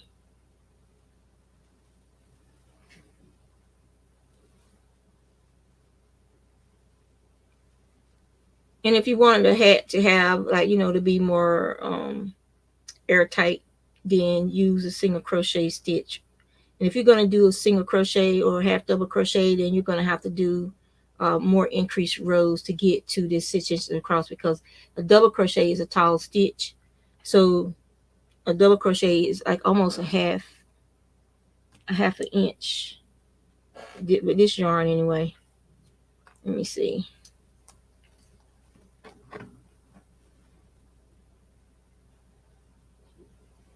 Yeah, so this double crochet stitch is almost a half an inch by itself with this yarn. Since this is a number, I think this is considered the 5. Yeah, it's considered a 5. I don't know if it's going to focus today. Focus.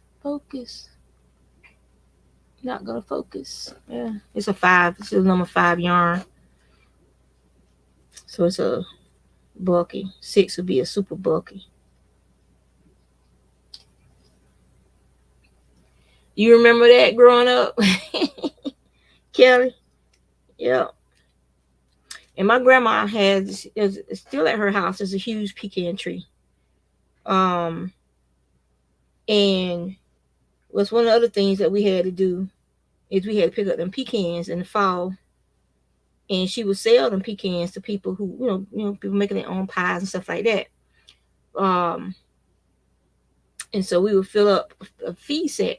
But you have a feed sack, a whole feed sack, and the feed sack back then, the feed sacks was like they were tall, um, probably about 4.5 feet tall. The feed sacks, and they're big. They will hold anywhere from 65 to 75 pounds of feed.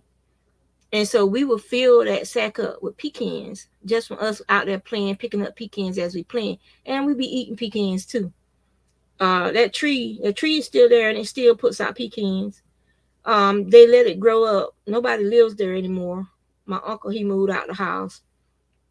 And my aunt, she used to live there, but then her trailer caught fire and burned down. And so they moved into town, and so nobody's lived there. And their house is right beside my mom and dad's house. And so it's been growing up over the years because nobody been taking care of it. And that's what happens a lot to them old family homes. People just abandon them. They don't want to stay there. Um, but the pecan tree is still there, and it still makes pecans. But it needs to be cut around there so that you could get to the pecans. And we call them pecans. I know that people call them pecans, but we call them pecans. That's how I was raised. That's what we call them. So I don't think there's a right or a wrong way. It's however your dialect is how you were raised to say it. So that's how you say it. But and those pecans they're meaty. They are sweet. They're oh about that big, like my thumb. So they're about that long, and they're fat and round pecan. Um, and they're striped. They're definitive striped pecan, very unique pecan. And should go down and get some and see if I can get some of them to get some cuttings off of that tree. Uh, Next time I go home, I'll probably do that. Go over there and see if I can get some cuttings off of it. But yeah. And I hate the cold. I've always hated the cold, even when I was a child. Everybody loves snow, so I hated the snow. I hated the cold. It made my joints ache, and I would just be freezing. And I always wondered if that was an early sign that I had uh, uh, arthritis or inflammation of the joint issues when it comes to cold. But now I know I have degenerative arthritis in my knees, and but I always wondered as a child if that's why I just hated being cold, hated standing in the cold, couldn't stand it. My hands would get so cold they ached. Uh, and that's just from just most children out there playing, they ain't even noticing the cold. But I was sitting there freezing, shivering, my joints and stuff was aching, teeth chattering, everybody else running around playing, enjoying themselves. I hate the cold. Give me the summertime or 90 degree, 100 degree weather. I was perfectly fine. Which you would think with me being more fair skinned than my cousins that the heat would bother me versus the cold, but it was the opposite.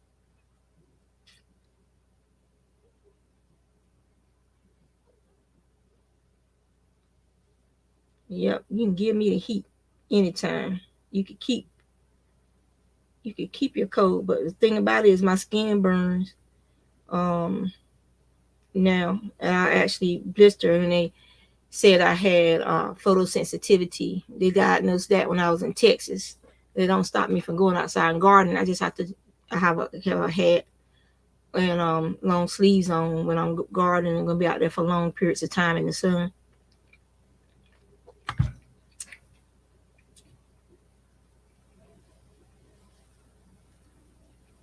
And I was looking at this guy like, how can somebody with melanin be, be have photosensitivity? But that's when they started testing me for lupus too when I was in Texas. And because of the arthritis, because lupus can mimic a lot of other conditions, and so they could never give me a definitive diagnosis or whether or not it was lupus or if it was arthritis, or because the uric acid from the arthritis. And so I was got tired of going back and forth, being tested back and forth, tested back and forth for it. And so I've never had a definitive diagnosis, and I'm still here. So I will beg to say that it was probably more so the arthritis and the uric acid versus lupus, because I think. But then again, I eat pretty healthily, so that could be one of the reasons why it's never gotten worse, so to speak, than some people who end up with lupus. And there are different forms of lupus. So you have people that have chemically induced lupus, people who drink tons and tons of sodas and soft drinks and other chemical beverages and stuff. They can actually develop a form of lupus. And then when they give up that stuff, their bodies go back to normal. Um, and then you also have people who have the genetic lupus with the photosensitivity, and you have different degrees of lupus, just like you have different types of diabetes. So,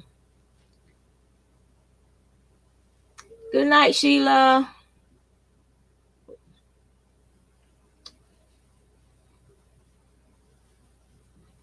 So, this is 4 rounds. So, it's going to be more of a slouchy. So, now I'm just starting doing just this is all the yarn from that skein that's left. And like I said, then I'll be switching over to this red. And, and so if it's looking too big, which it is, since I'm already on, that was the, this was the 4 right here, this row. Where you do the 2 double crochet, 4 double crochet, 2 double crochet. So if it's looking too big, too slouchy, then what I do is, since I haven't gone that far, I'll just go ahead and rip that back. But if you want a more of a slouchy style, a wider, or if you want to do like a beret, then if you want to do a beret, you can just keep going. This will be pretty flat. You will actually need to do another row of increases for a beret, for the top of the beret, and then you can finish the beret off with this yarn for the brim section. Um, but it depends on, and like with me, since I'm using scraps, I really don't. I really don't.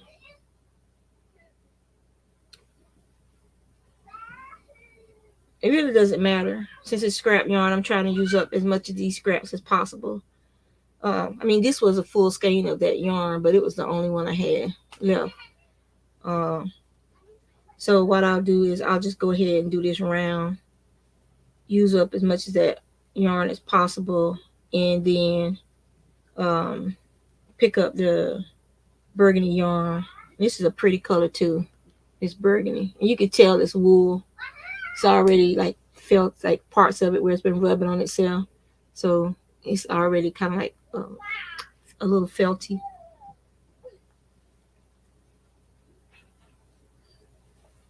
That's a pretty color. That burgundy is a real pretty color.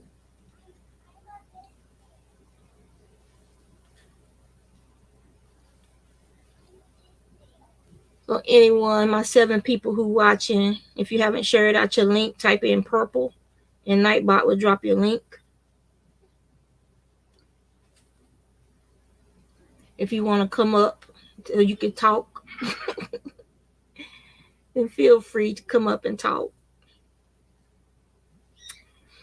But beside the railroad track, because there's a railroad track in front of where my grandmother's house is and where my parents lived. Well, parent now. Only my dad is still there. My mom passed. So, and across the railroad track, you cross Highway 117, and right across the street is like our little community church and whatnot. But when we were growing up, my grandma used to send us beside the railroad track to pick blackberries. There was wild blackberry stands all up and down the railroad. And so we would go out there and we would pick the blackberries, and they made blackberry preserves and jam.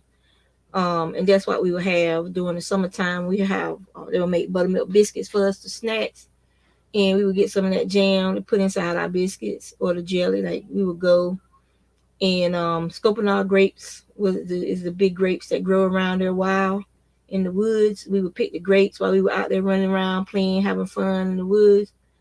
And we would bring the grapes back. My grandma said, if y'all see any grapes, y'all pick them, bring them back. And they'll bring them back to her. And she would make grape jelly and jam and stuff from the grapes and stuff too. And that's some of the stuff that we ate and snacked on. And every year she would do a rum cake, and she would measure it out and she would give it to you. You go there and you would pour it around her fruit cake, rum cake. You pour it over the fruit cake, and we would do that for her because by this time she had already been having strokes and stuff, and so she was paralyzed on her left side. And so you had some of the stuff we had to do for her, and so we would pour the rum over the fruit cake for her. We never got any of the fruit cake, but we just had fun pouring the rum over it for her because it was so alcoholic. They wouldn't let us eat none of it. They wouldn't even let us taste it. They said y'all too young for this cake. And but blueberries, well, huckleberries, the wild blueberries, we call them. They're called huckleberries. And so we would take and we would pick the huckleberries. So we did a lot of foraging when I was little, growing up. There was some pear trees from old homesteads in the area. We would pick the pears and bring them to her, and they would can and preserve them. And that's what during the wintertime, a lot of that stuff that we just running around playing, having fun as kids, just there's some pears, let's take some to grandma. Pick them up, take them to grandma. And the old pears are not like those Bartlett pears you see in the store. Those old pears are big, heavy, they're fat, they're misshapen, they don't have a uniform shape to them. But by goodness, you could smell that pear tree, and they taste so good when they ripe. And beautiful, beautiful pears. And so they would just make those preserves, make pear sauce with it to spread on the top. Like you didn't have icing, but they would make a sauce with the pears and or the applesauce that they would make, and they would take and they would mix it with powdered sugar and make a topping for the cakes and stuff, because they made the icing from scratch.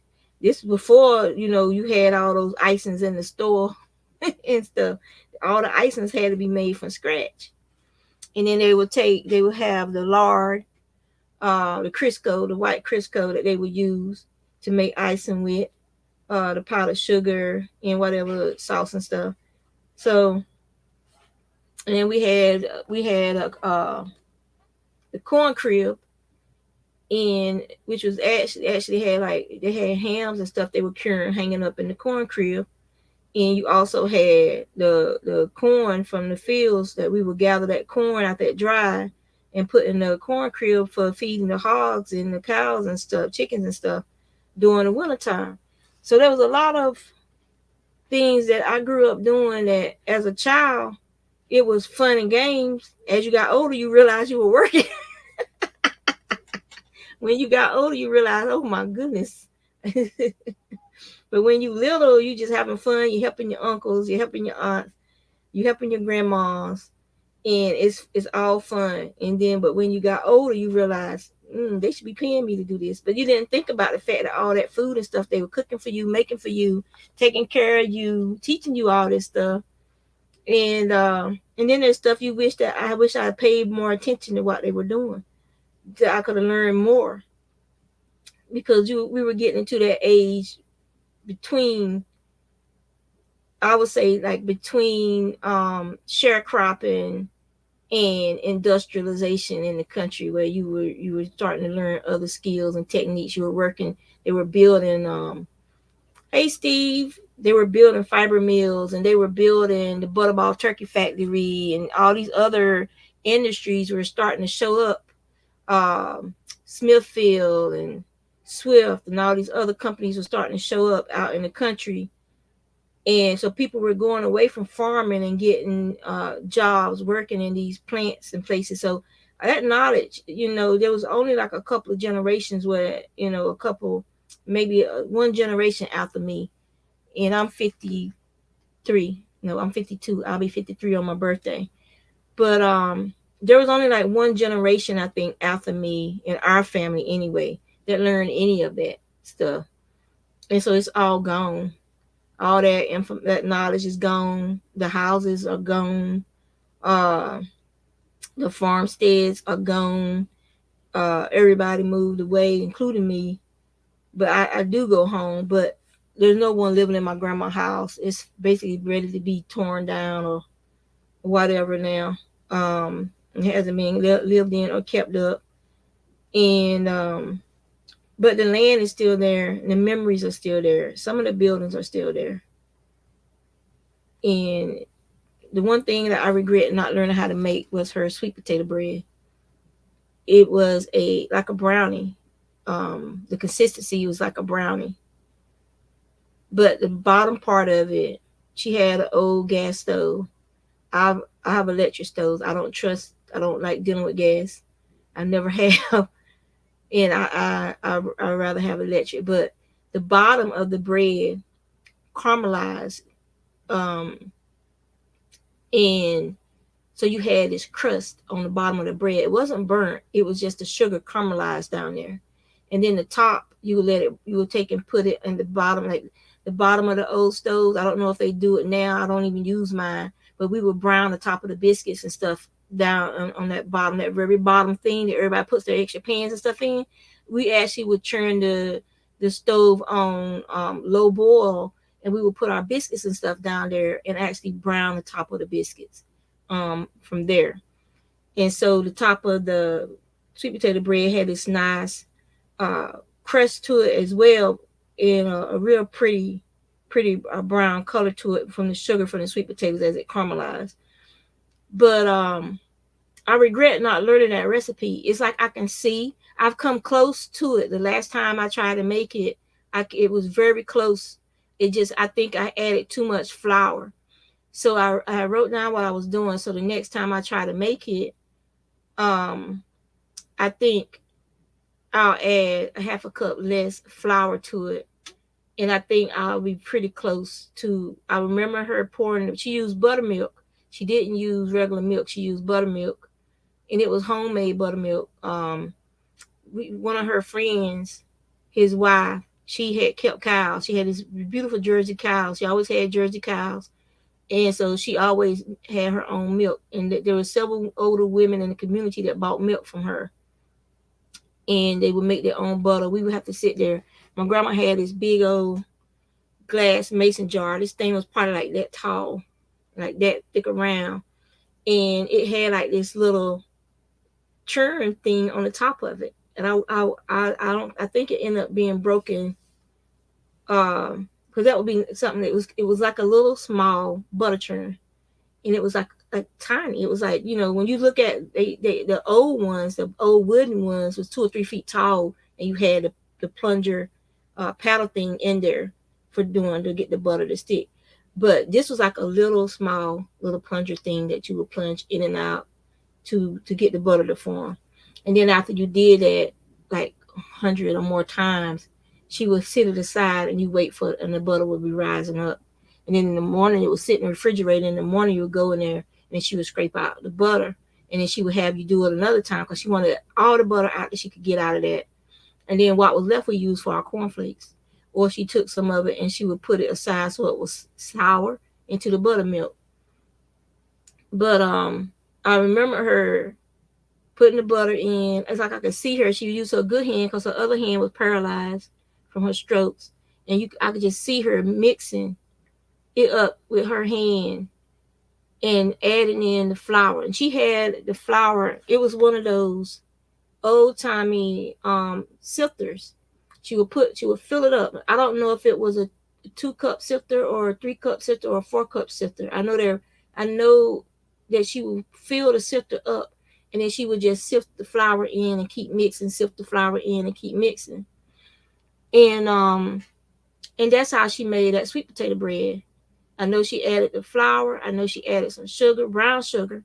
She didn't use white sugar. She added brown sugar, and she put in, I can't remember what she measured it out with, but she put in some molasses too, and then she mixed it all up, and then she put it in the oven.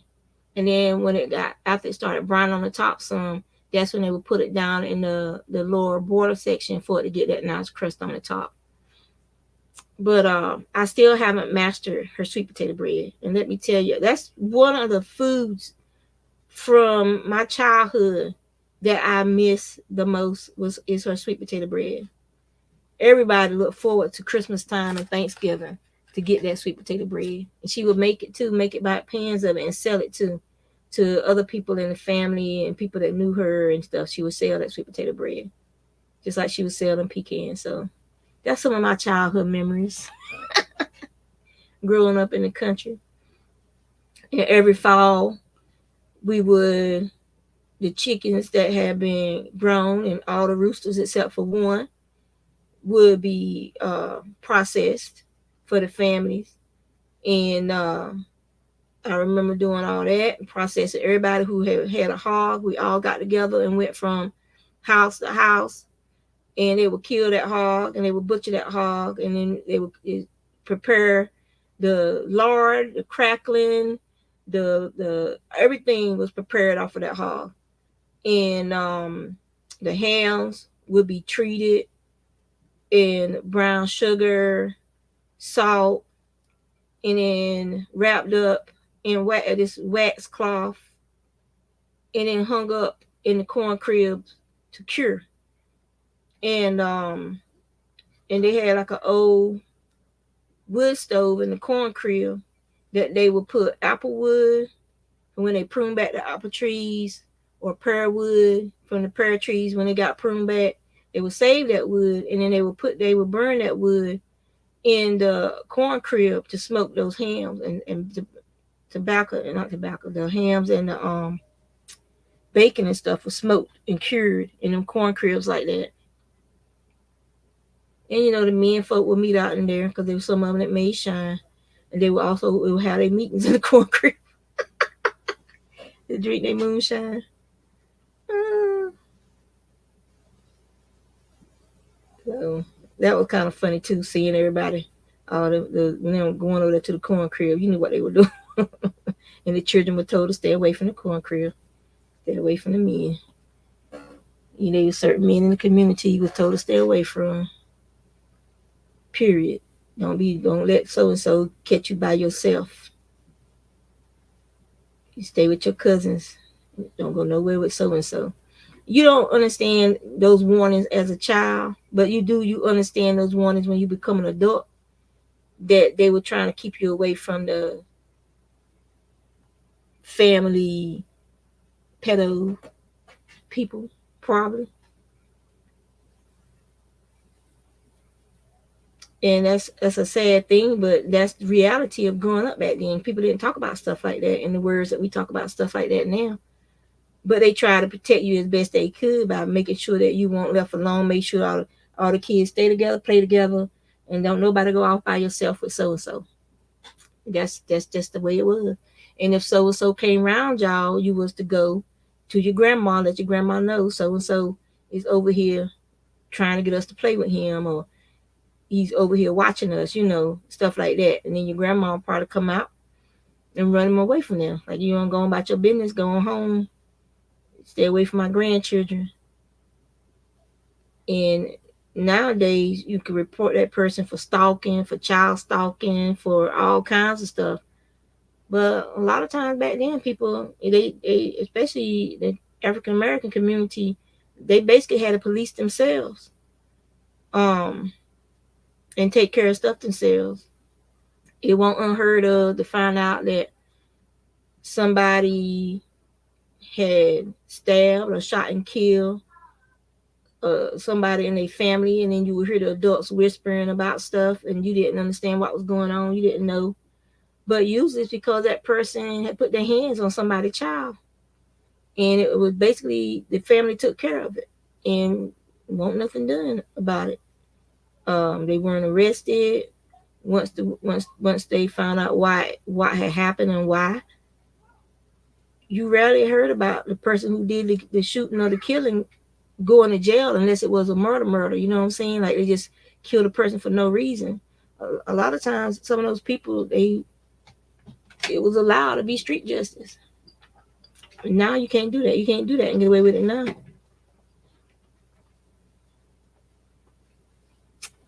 You kissing on me, little girl.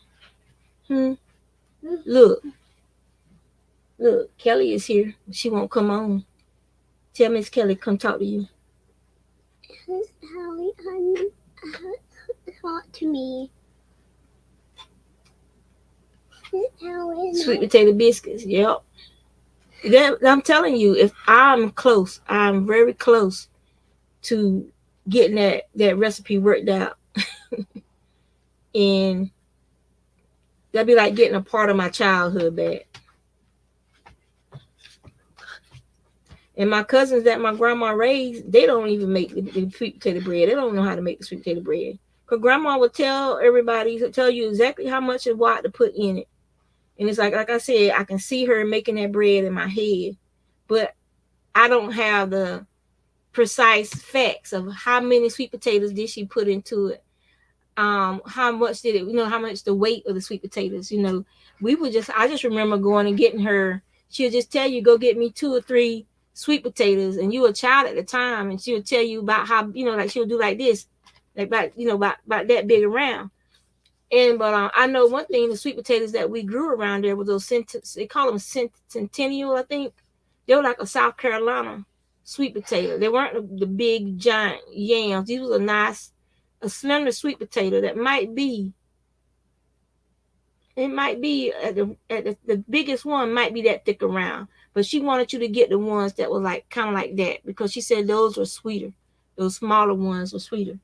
Here's your cup, ma'am. You didn't finish drinking your drink out your cup, and I'll put some more in it, okay? Pour some more in it. And I'm gonna pour some more in it. Here, there you go. Now, you sit down so you don't drop your cup. You gonna go back to Grandpa? Okay.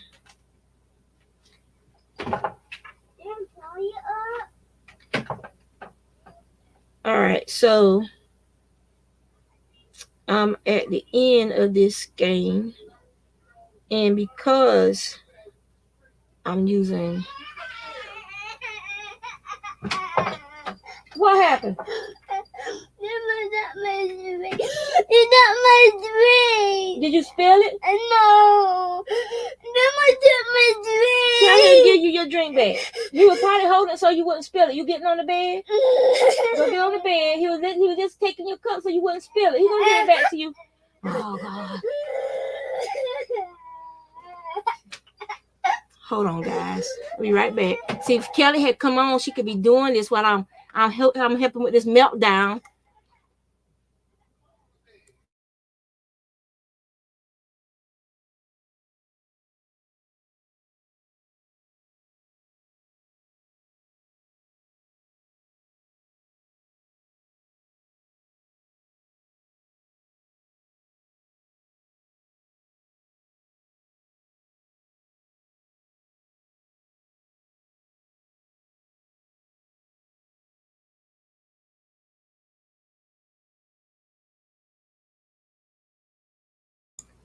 All right, the meltdown has been avoided.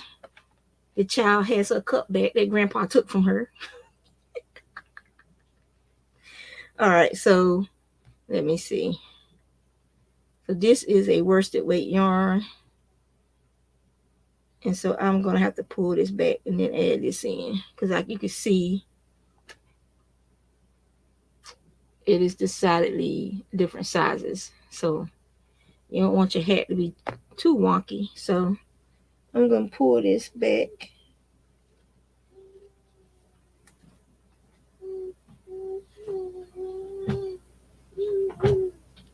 Luna, what are you doing now?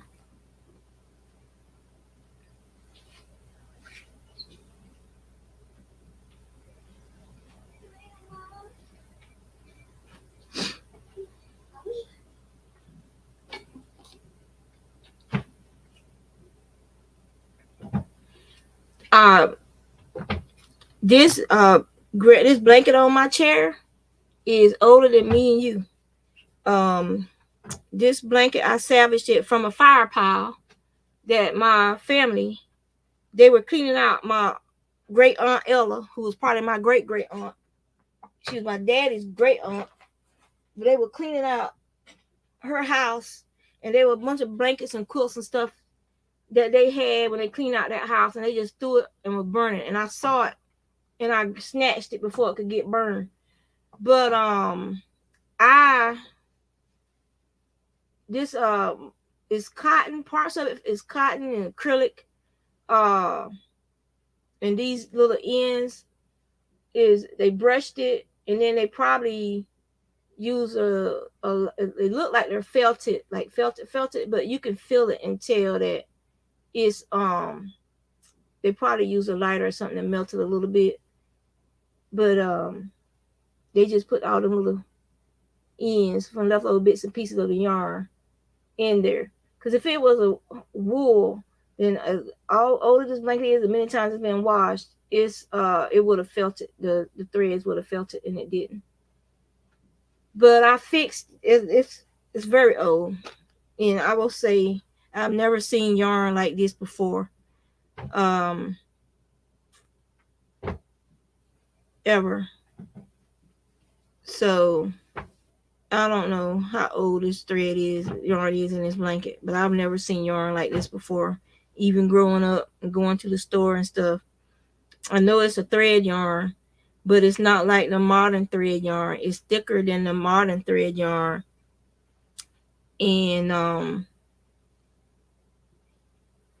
it's mercerized. So I don't know if they got this yarn. Like I said, there's a bunch of spinning mills and fiber mills when I was growing up in Duplin County. And so I don't know if maybe these are like mill ends from the fiber mills, where sometimes they sell the combs that have like a little bit of yarn left on them, and people got it that way. But it's it's a woven. It hasn't been plied, so that I'm thinking this came from the fiber mills, and it was a mill end. It hadn't been plied, so they used it to make these blankets from that yarn because they're not plied. They're single. So I'm more inclined to think it came off of mill end cones. But you can see how they joined it. They got the little raised squares on the back. And I fixed two of the squares because this yarn is so old that, like I said, some of the yarn is falling apart. Like the ones that's gray, these gray ones. And this part was wool. The ones that had the gray was actually wool. But this wool is falling apart, so I had to try to patch some of the blocks. You can see the block I patched. I patched this block right here because, like I said, you can't find that yarn anymore. Um, I guess I could have spun some acrylic up, but it wouldn't have matched it. So, but I patched that one, and another one I actually had enough of the yarn to crochet it back and patch it. I'm trying to see if I can find that one. It had a gray block, was but I patched it, and so I think it was. Let's see. Ah, there she is. Come and say hi. Hello, ma'am. Sorry, I missed the meltdown. And then, of course, like StreamYard signed me out. So then I had to Ah, sign back in. And I'm like, oh, good Lord. Anyway, I can't even find the other one that I patched, but two of the squares, oh, the that's nice. it has started coming loose. Oh, that's But cool. yeah, but I salvaged this. This is a family heirloom, and I Yes. wish I had gotten home a day earlier because my dad Let's said, "Oh, we see. done burned probably 50, 60 of them Go things." back a little bit. Yeah, they just threw them on the two because for them it didn't mean anything, but for me, because I crochet, this was history. This is family history, and Right. but it was the only one I was able to say that hadn't got burnt or had melted or something like that. This was the only one, and so I keep it where I can see it. But yeah, it's beautiful. I would Okay, love to cool. do. It is. I would love to do one. I have never done. I actually have never, other than fixing this one, I've never done a granny square blanket because I hate sewing. So I'm like, you Yeah. really think I'm gonna Neither have sit I. there and sew all them freaking it ain't gonna happen. Now I'll make granny squares and give them to somebody I know that's I think probably everybody making a does. blanket, but I have never sat there and sewed Mm. one together. So where are you at today, ma'am? Oh, I'm in the mall. Uh, But anyway, my internet, it was funny. I was doing great and then I hit a spot, so I'm gonna come back. I think this is better. Okay. Yeah. So anyway, but I just wanted to say hello and I said I have to get back, but then I said, "Oh, I missed the meltdown." I said StreamYard is mean. yes, you Cuz missed the I meltdown. never have to sign in and then all of a sudden it was like sign in, you're Maybe done. they did an So, update to their. Sometimes when they do an update to their, yeah. you have to sign back in. Yeah. Yeah, so I had to do that. That was terrible. Grandma, But anyway, he took my drink. I know she was so But she, sad. because she came up there to the bed, she just slapped it down on the bed, and he was thinking, "Oh, I'm about to get drowned," so he just grabbed the cup up real quick, and he's Yeah, sitting there no, I trying think to, she's fine. Yeah. But he's you know sitting there how it trying to, is. he's sitting there fussing with her, trying to explain Yes. to her that I'm not Mm-mm. taking a drink, but you can't do that. You could have spilled it Right. all over the bed, and then, but Yes. she had a meltdown, came running to tell on him. She was so sad. Poor Mm-hmm. thing. But But anyway. those things are good. They, like I said, they got less than 2 grams, like 2 grams of Hmm. carbs. It ain't even sugar. It says zero sugar, but two Oh, grams that's of good. carbs. Hmm. And so you don't have to worry about her messing up her teeth and stuff like that with that water. Oh, okay. Hey, Oh, Granny nice. D, how are you? Hey, Granny D. I can't see the chat right now. Yeah, Joy's here now. Steve's here talking. Steve. Yeah, I saw Steve. Enjoy. Yeah, Let's and see. Granny D just came in. Oh, hey. It's terrible. Yeah, Oh, there it is. First it didn't come up, and there it is. Like now I got it. Ah, okay, cool. there we go. All right. Well, anyway, well, I'm going to run, but I just wanted to say, hey, I Hey, wasn't hey. ignoring you. I felt bad. I said, oh, Nah, I was messing with you because I'm like, no, that Kelly, was I can funny hear though. she could have kept talking while I was trying to handle the meltdown. I know, but that would have been good. I'm like 3 minutes too late. That's cool. All right. Well, listen, have fun. I'll be watching. All right. I'll be back in the bushes. Yeah, I've already been up here 2 hours. I'm gonna have to log off soon. Oh, are you? Okay. Yeah, the All right. diabetic gonna have to go find some protein. Oh, yeah. I understand that. So, All right. Well, yeah. have a good weekend. All Have a right, good you weekend, too. Y'all everybody. take care. We'll see you. Bye. Yeah, I can hear she playing with her Legos now. She's happy. Grandpa, play with me. Grandpa won't play with me. It's a bossy little girl.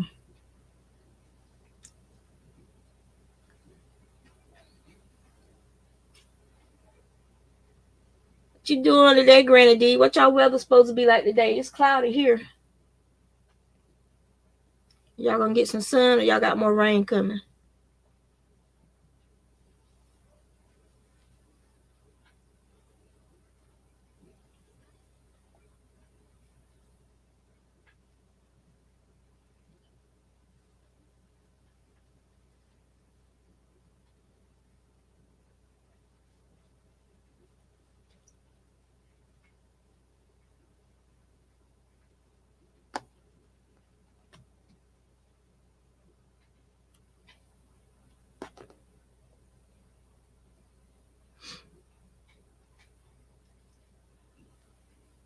Granny D telling everybody, hey.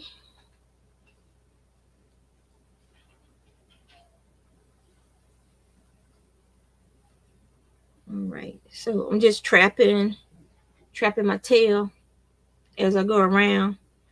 So when you can trap the tail end of some yarn, that's less sewing that you got to do weaving in ends. You trap it and then you pull it, and then if there's any that's sticking out, you just do a little snip.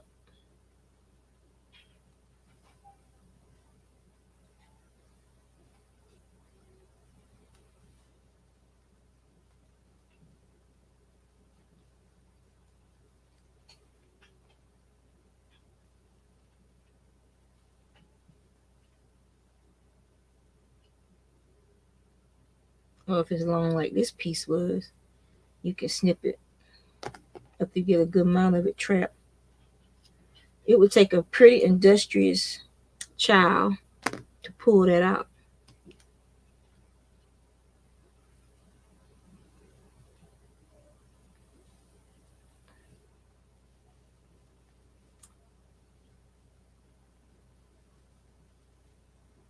Oh, okay.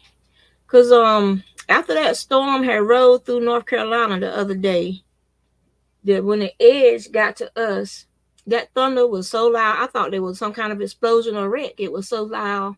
So I'm glad I didn't see the lightning bolts because they had to have been big. Because I told my husband, I said, it sounded like something an explosion to you, and I didn't think it was the storm because I had been watching the weather radar and it didn't look like it was gonna come that close to us. As close as it did, it came right over us. But yeah, but that thunder was so loud, it sounded like an explosion going off.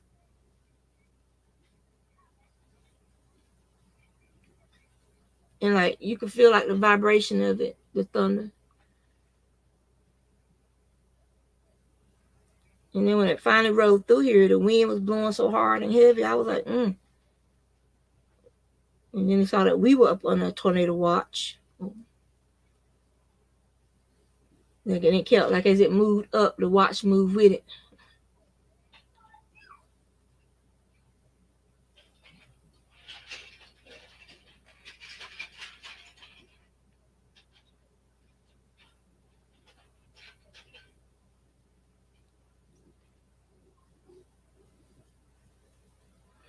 And I'm just crocheting. I finished another scarf, and then I had these little 2 piece of skeins of yarn. So I decided to turn them into a hat, using up some of the acrylic yarn and wool yarn bits and bobs that my friend sent me. Like I need more yarn,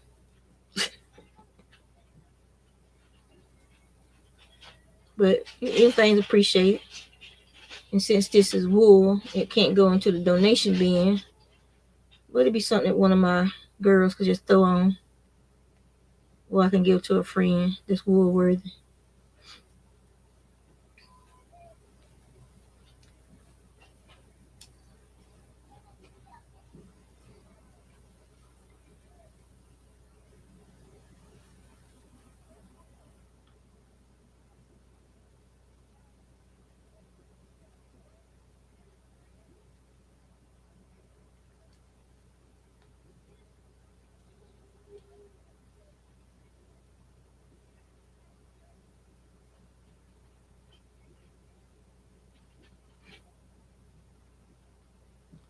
I know it, and it was moving so fast. Usually, when it's fast moving like that, that's when they spawn of tornadoes because that wind is just it was just like wow. It was so it just came just like bam.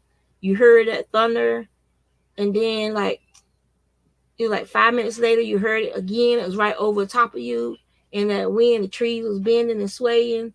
It was just a very fast moving storm system.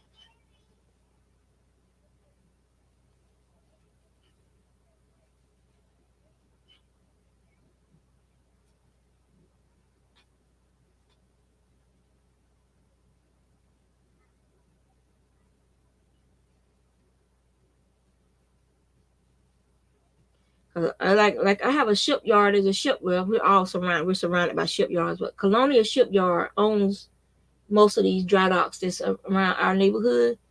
And at first, I thought, well, Lord, they done blow something up on one of them ships, because that's how loud it was, like an explosion going off instead of like regular thunder.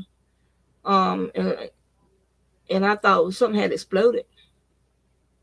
But then when I heard it again, I was like, well, no. And that's when I saw the flash of lightning. I looked out the window and I was like, well, wait a minute. I thought that storm was gonna be running up like around Richmond up through there. I didn't think it was gonna come all the way to the coast because at the time it didn't. It looked like there was a pressure that was system that was holding it a little away from us, but it was strong enough. It pushed right on through here.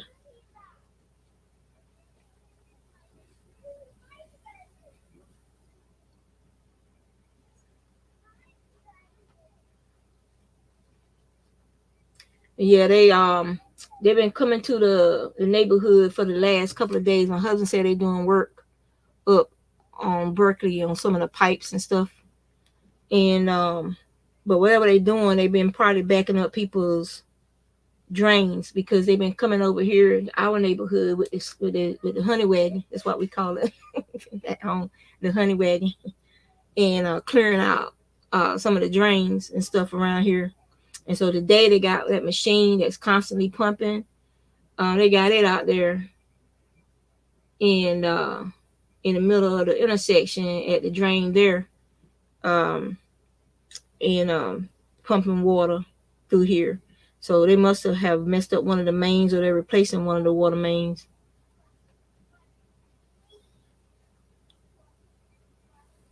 because that's like the freshwater pump that they bring out and hook up to your the water main. So something's going on around here. So we might have to boil water.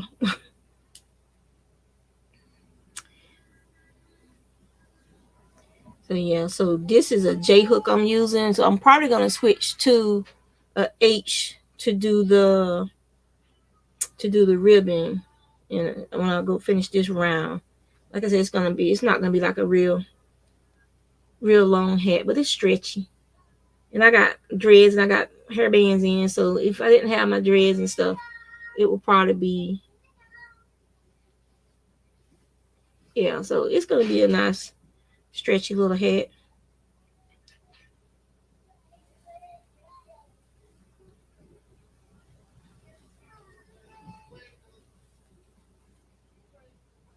You, she was scared. She was scared. What you more worried about, yourself or your yarn stash?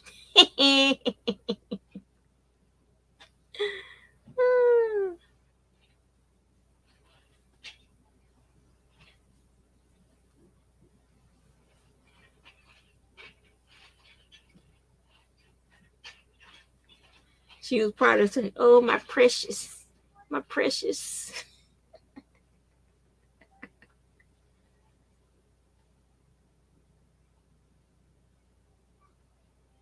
It sounds like it might be drizzling here.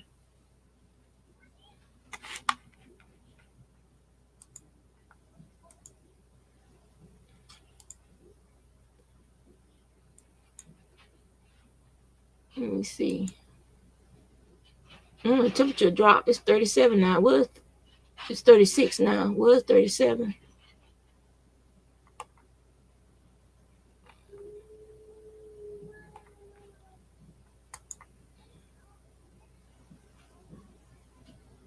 It don't look like we're gonna get no rain. I hope not.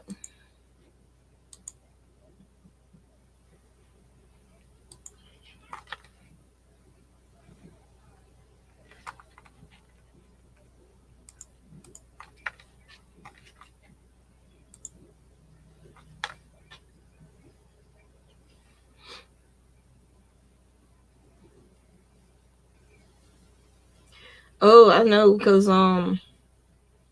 seem like after every time we have a big storm, and if I go down North Carolina home, I always see somebody trailer or tree have fallen right through the middle of it, well, on the end of it, and just tore it to pieces. Cause people got them big oak trees. A lot of them big oak trees down there in the yards. Trees probably 300-400 years old, if not older.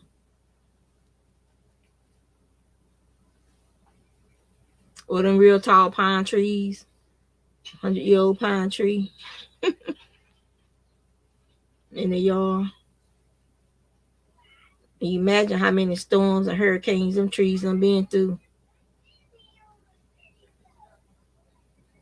And usually when a pine tree break, it usually either gonna break near the top or it's gonna break near the bottom, and it actually twists.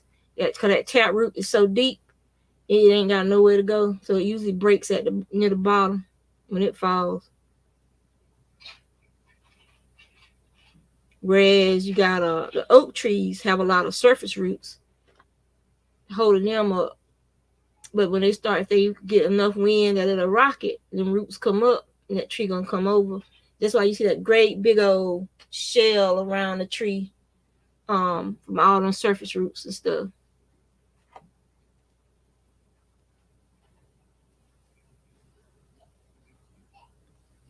And people don't realize how far them roots go for them old oak trees and stuff. How far they spread out until they fall over, till they fall over like that, and they pull up all that dirt and soil, like 20 feet away from the tree, and it's pulling still. The roots is still pulling up dirt.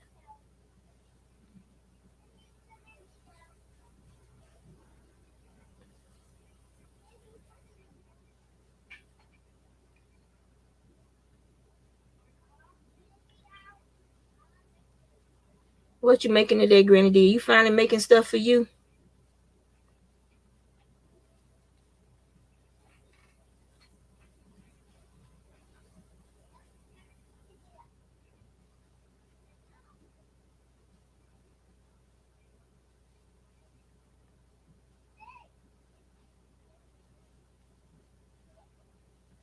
Oh no, I might see.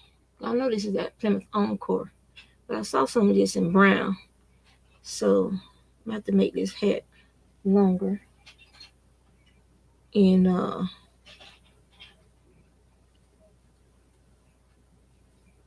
when I do the border, the brim, switch to a G hook, I reckon,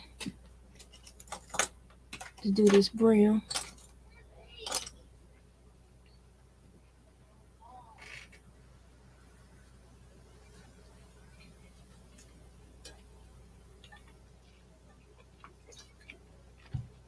Oh, still working on my coffee. It is so good. It's like you don't want to drink it. It's too fast. But it's still nice and warm thanks to that insulated cup.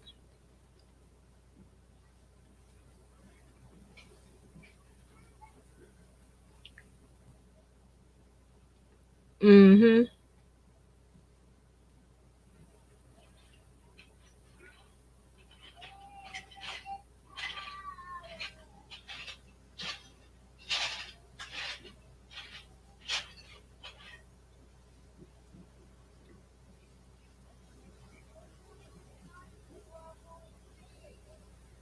On Hurricane Fran, there was at the back of the lot with a trailer that I had set up in a trailer park down in North Carolina. My husband was stationed up in Virginia, and so we had bought a used mobile home to live in. But we were only going to be there for a couple of years before we transferred. And there was like these four giant pine trees at the back of our lot. And so during Fran, when the eye was over us, I took the dog out to take her for a quick walk. And when I got to the side of the house, I walked into the top of the tree. And these trees were huge. And so the top of that tree that had come out, it was twisted off. And they said ground burst. Well, no, we don't want no trains running that night, but everybody could swear they heard a train coming. It wasn't. The whole woods on the other side of the field where our trailer park was at was flat. The weather people said it was a ground burst, cloud burst, what do they call it when it flattens, a microburst. That's it. Said it was a microburst. How's a microburst gonna take the top out of a tree and lay it down beside your house? My trailer was 80 foot long trailer, and the top out of that tree was almost as long as the trailer. It stopped at my front step, so it was about 15 feet short of being 80 feet long. The top out of that tree, and still most of the tree was still up. That tree was huge, and but it was laying down perfectly beside my trailer. I walked right into it, didn't see it, walked right into it. It was so dark out there. Um, but yeah, it's amazing what they could do because, like I said, the woods is like this huge field that they grew cotton and tobacco and stuff in on the from the trailer park over. It's like this huge field, probably 20, 30 acres that they farm, and then you had the wood line and everything on the other side of that field was just flattened. Look like somebody just went through there and just stomped everything down.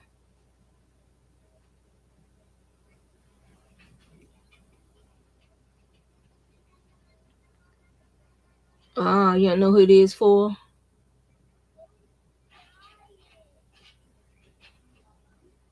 Okay, triangular shawls.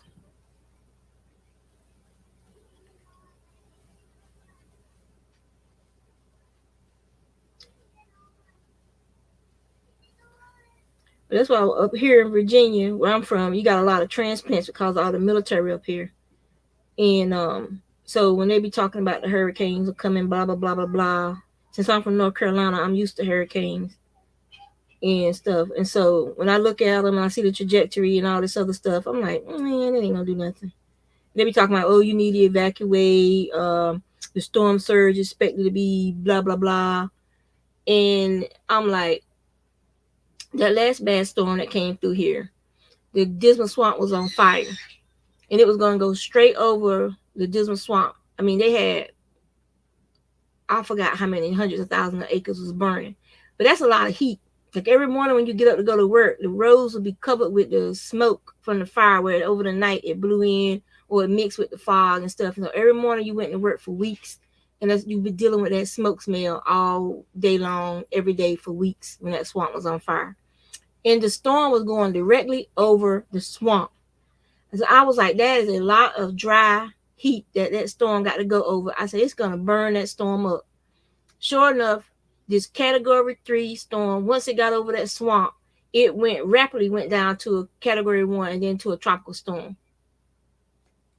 All the people was evacuating and leaving and blah blah blah. And I'm like, I ain't going nowhere. That storm ain't gonna do nothing.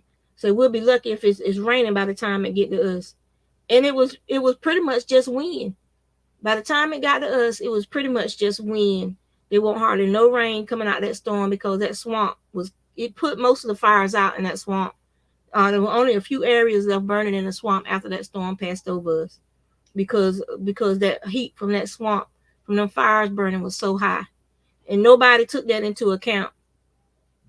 They doing all they doom and gloom instead of doing what they're supposed to be doing, which is predicting the weather.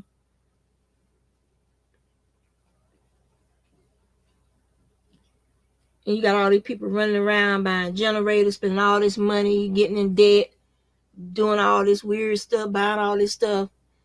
And then after the storm go by, next thing you know, you got all these people trying to sell all that stuff they went and bought. Cause Home Depot don't want it back. Nope, Home Depot don't want it back.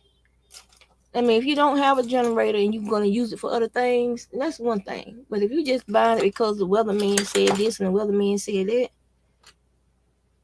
then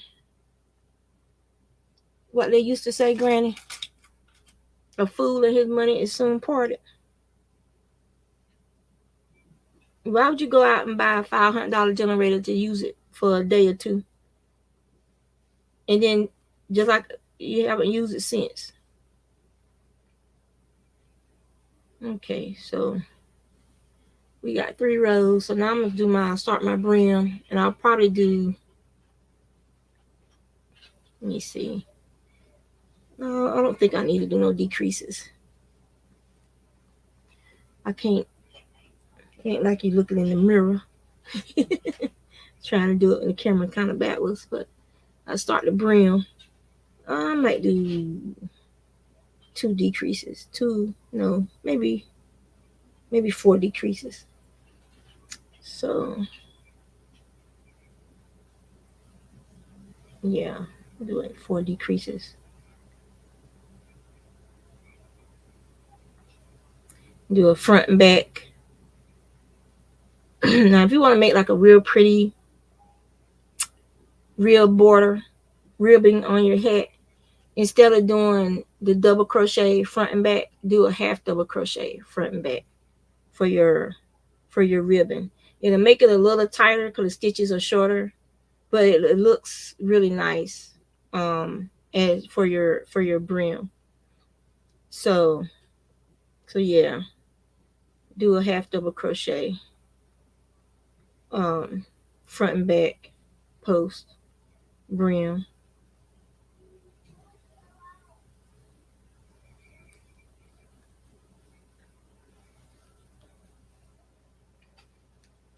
And then I gotta do my decreases as well. So like every 10 stitches, maybe 12, every 12 stitches, I'll do a decrease.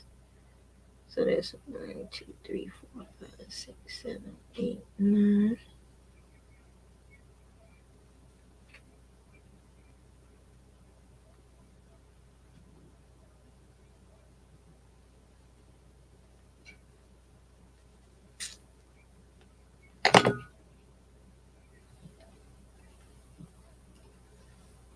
That's 12. So now I'll do my decrease. So that's a front post. So I'm gonna go through back two of these on the back instead of one. Okay. So then I got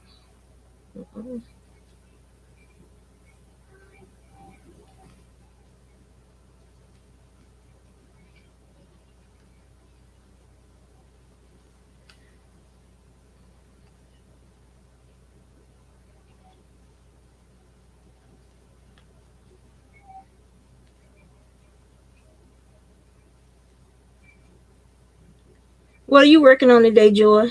Did I ask you that yet?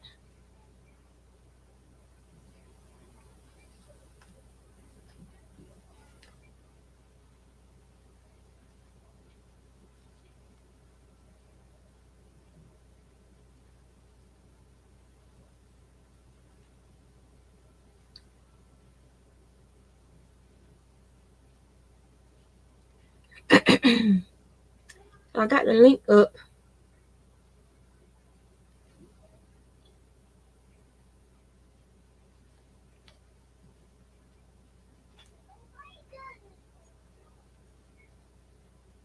Anybody want to come join? Do some talking.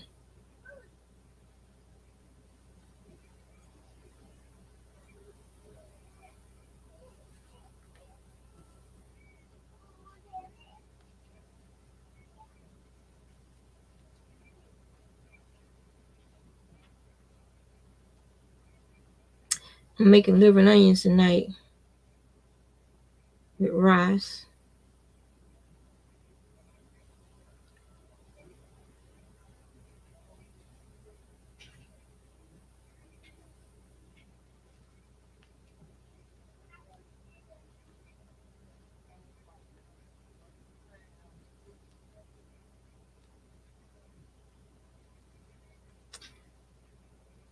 I think for Sunday, I'll make some more venison stew.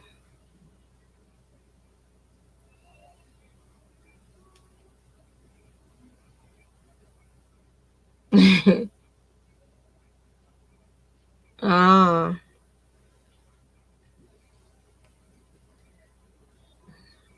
I hate going to get another phone. Can't stand it. I usually keep my phones for a very, very long time until my apps won't work on it no more. And because I stopped getting iPhones when I realized it just won't worth it.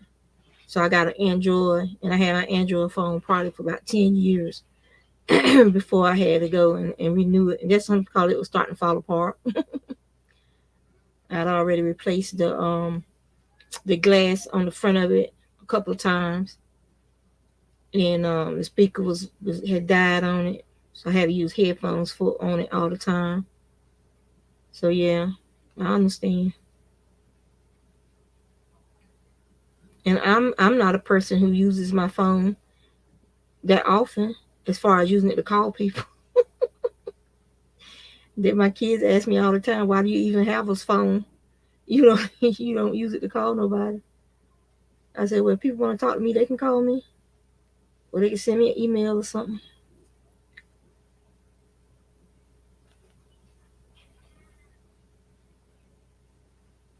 Okay, that worked out good. I should bring it back.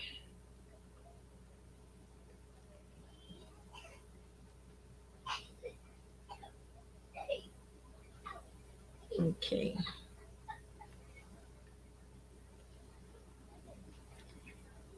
alrighty. So that's the first row of the front post, back post. You, right here, this was a double crochet, the regular double crochet, but that's what it's gonna be looking like down there. Yes, ma'am. What you want? Well, huh? You can't open the door by yourself, ma'am. Well, why ain't you opening it then?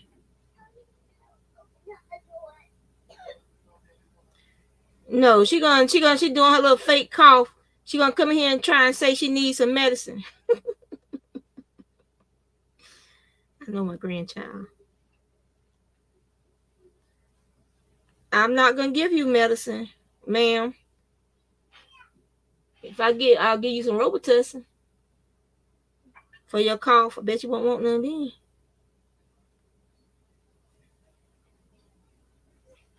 And see, she left. She went and then after I told her I was gonna give her that Robitussin. Hey, Mama J. All right, you take care. Yep. Yeah, she went back to play with her grandpa when I said I won't give her none of her medicine. Like the Zycam tastes too much like candy, and but it works good. But she ain't got no cold. She just started her little fake cough, and like if she got a real cough when she take a nap, she'll cough through her nap. Then after that, I'll give her some medicine, real medicine. Other than that, I can threaten her with the Robitussin. She don't like the taste of the Robitussin if she really sick.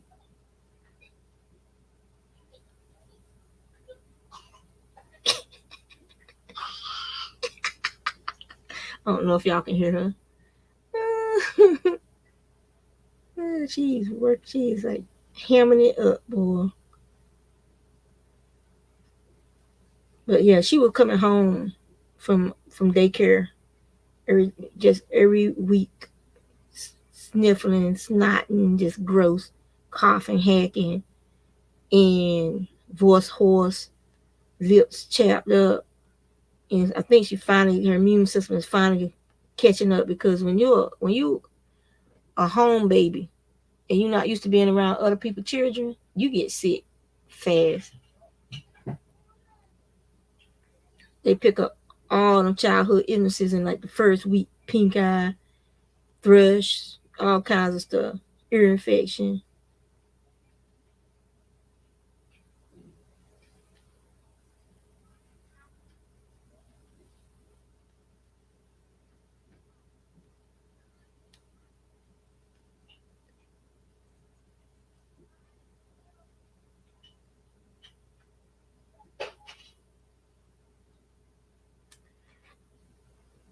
Girl, I know my tower. I've had that tower since 2005 or six. But I've the insides of it have been replaced. I've been basically just rebuilding it throughout the years. Um, but this year, I find last year I finally got a new tower because it's they don't make the motherboards the size of the one that would fit in that tower. They make the smaller motherboards, so I would have to completely reframe the inside of that tower to keep using the tower. I have it. It's a backup in the event something happens to this one, but for when I'm gaming, it wasn't fast enough anymore. It needed to be completely overhauled as far as the wiring and all that other stuff need to be updated. So it was just cheaper just to buy a newer model computer. But my laptop is, and it's funny that my laptop is several years old, and my laptop updated with the new Windows version, but my new tower that's only a year or so old, it didn't update even after changing the settings on the BIOS and everything. It still didn't update to the new version of the Windows. So I don't know what's gonna go wrong with that. Um, I'm not gonna take it to um Best Buy or anywhere like that. I don't trust them people. So I'll just keep reading the message boards and stuff, or until or get some of my gaming friends to help me figure out why it's not, even with changing the BIOS settings, why it's not doing the Windows update. And I always have I don't buy um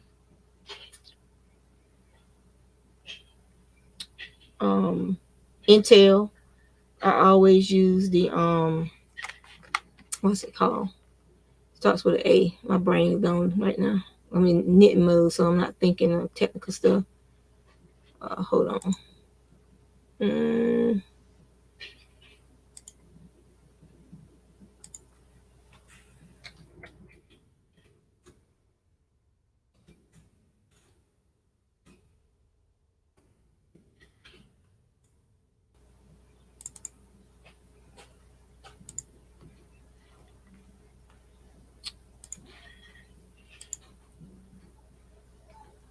it's this.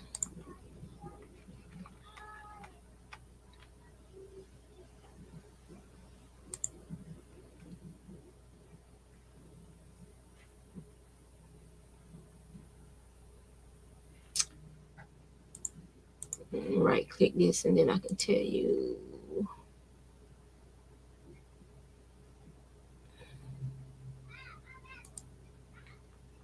properties. AMD. That's what I was thinking of. So I've always used AMD since pretty much since AMDs came out. I never had the problems with my computers crashing and stuff um, with AMD as I did with Intel. So I've always used AMD. So that's probably why the Windows isn't playing nice with this particular upgrade, uh, because they probably want you using an Intel product.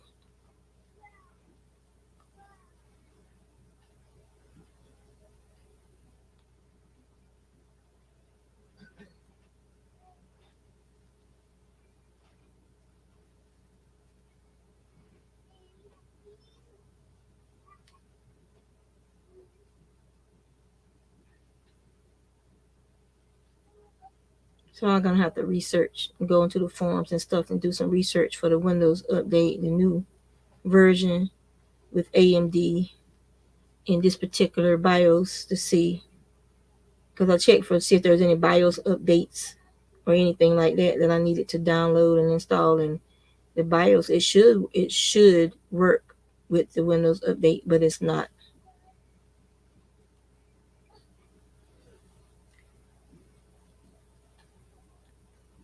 Hey Zach, how are you? What are you working on this morning? Well, it's afternoon now.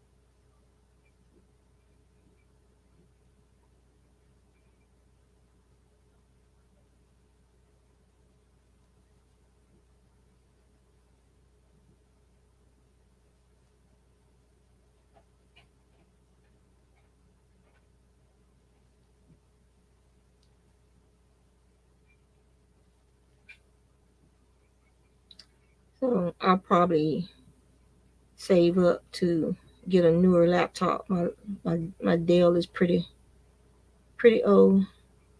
I don't even use it that much. So I really don't need a new laptop. We just use it like to watch um Netflix and stuff. When we go out of town and stuff, we take it with us to watch, use it to watch Netflix and stuff from. Um,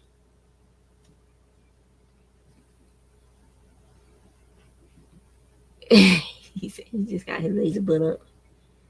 You don't have to work today. You're off today.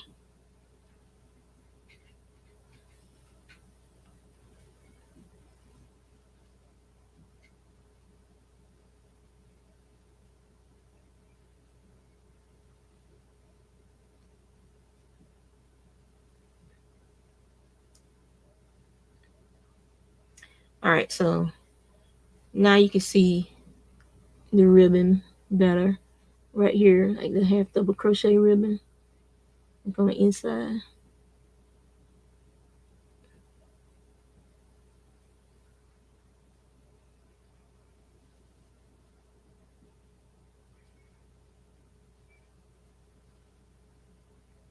at 3:30.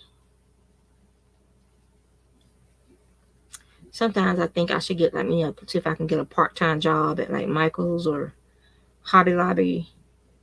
But then like Michael's is open Saturday and Sunday. Hobby Lobby only open. It will only be open on Saturday. If I got a part-time job. The thing about it is, you get a part-time job, it'll throw you up in a new tax bracket. So then you got to pay more taxes, and you might have to pay the tax man just for trying to work and have extra money and stuff to do stuff. It's crazy.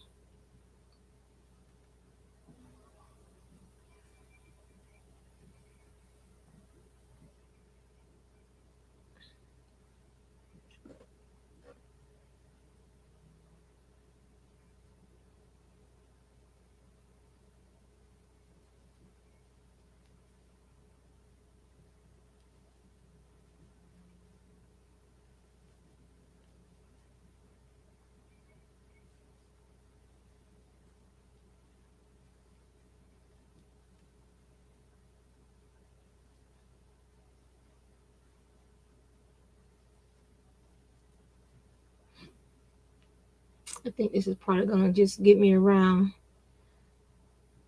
one more time, and that might be it for that, y'all. I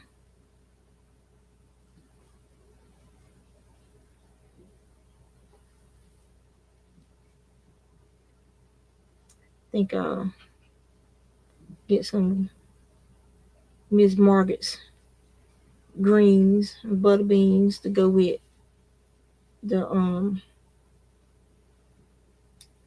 liver and rice.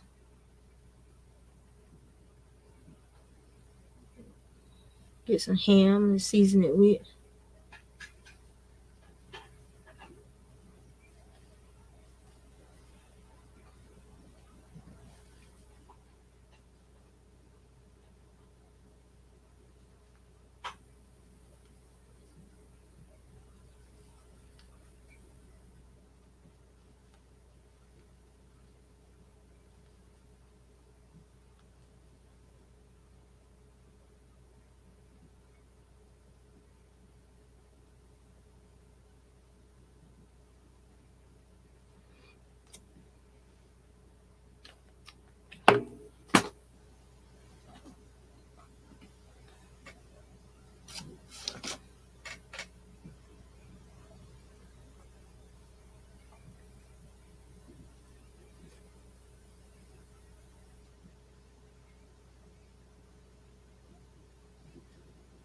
Mm-mm.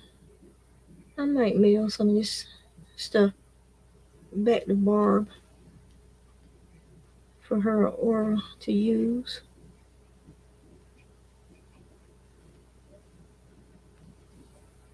Just like, you keep your hat on a peg by the door just to have something to throw in your head real quick.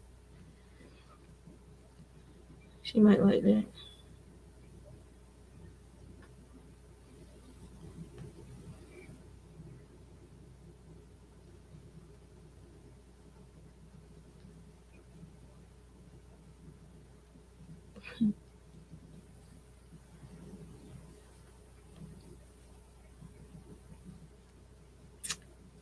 Those colors went well together though. So that's that cranberry. More like a burgundy, but I guess it kind of looks like a cranberry on the screen.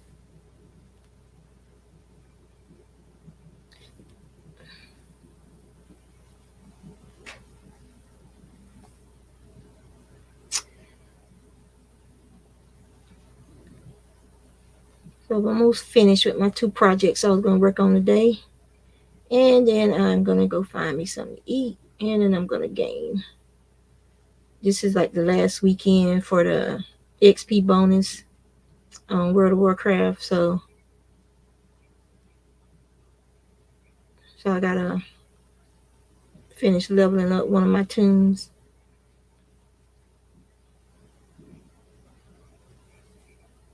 before the bonus goes away.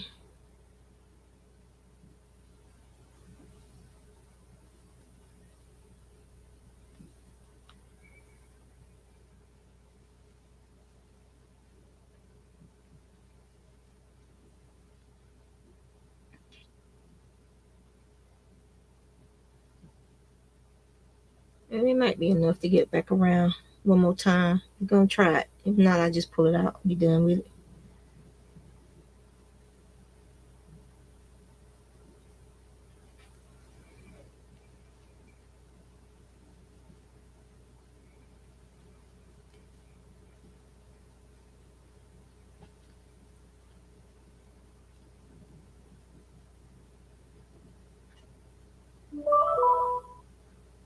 Okay.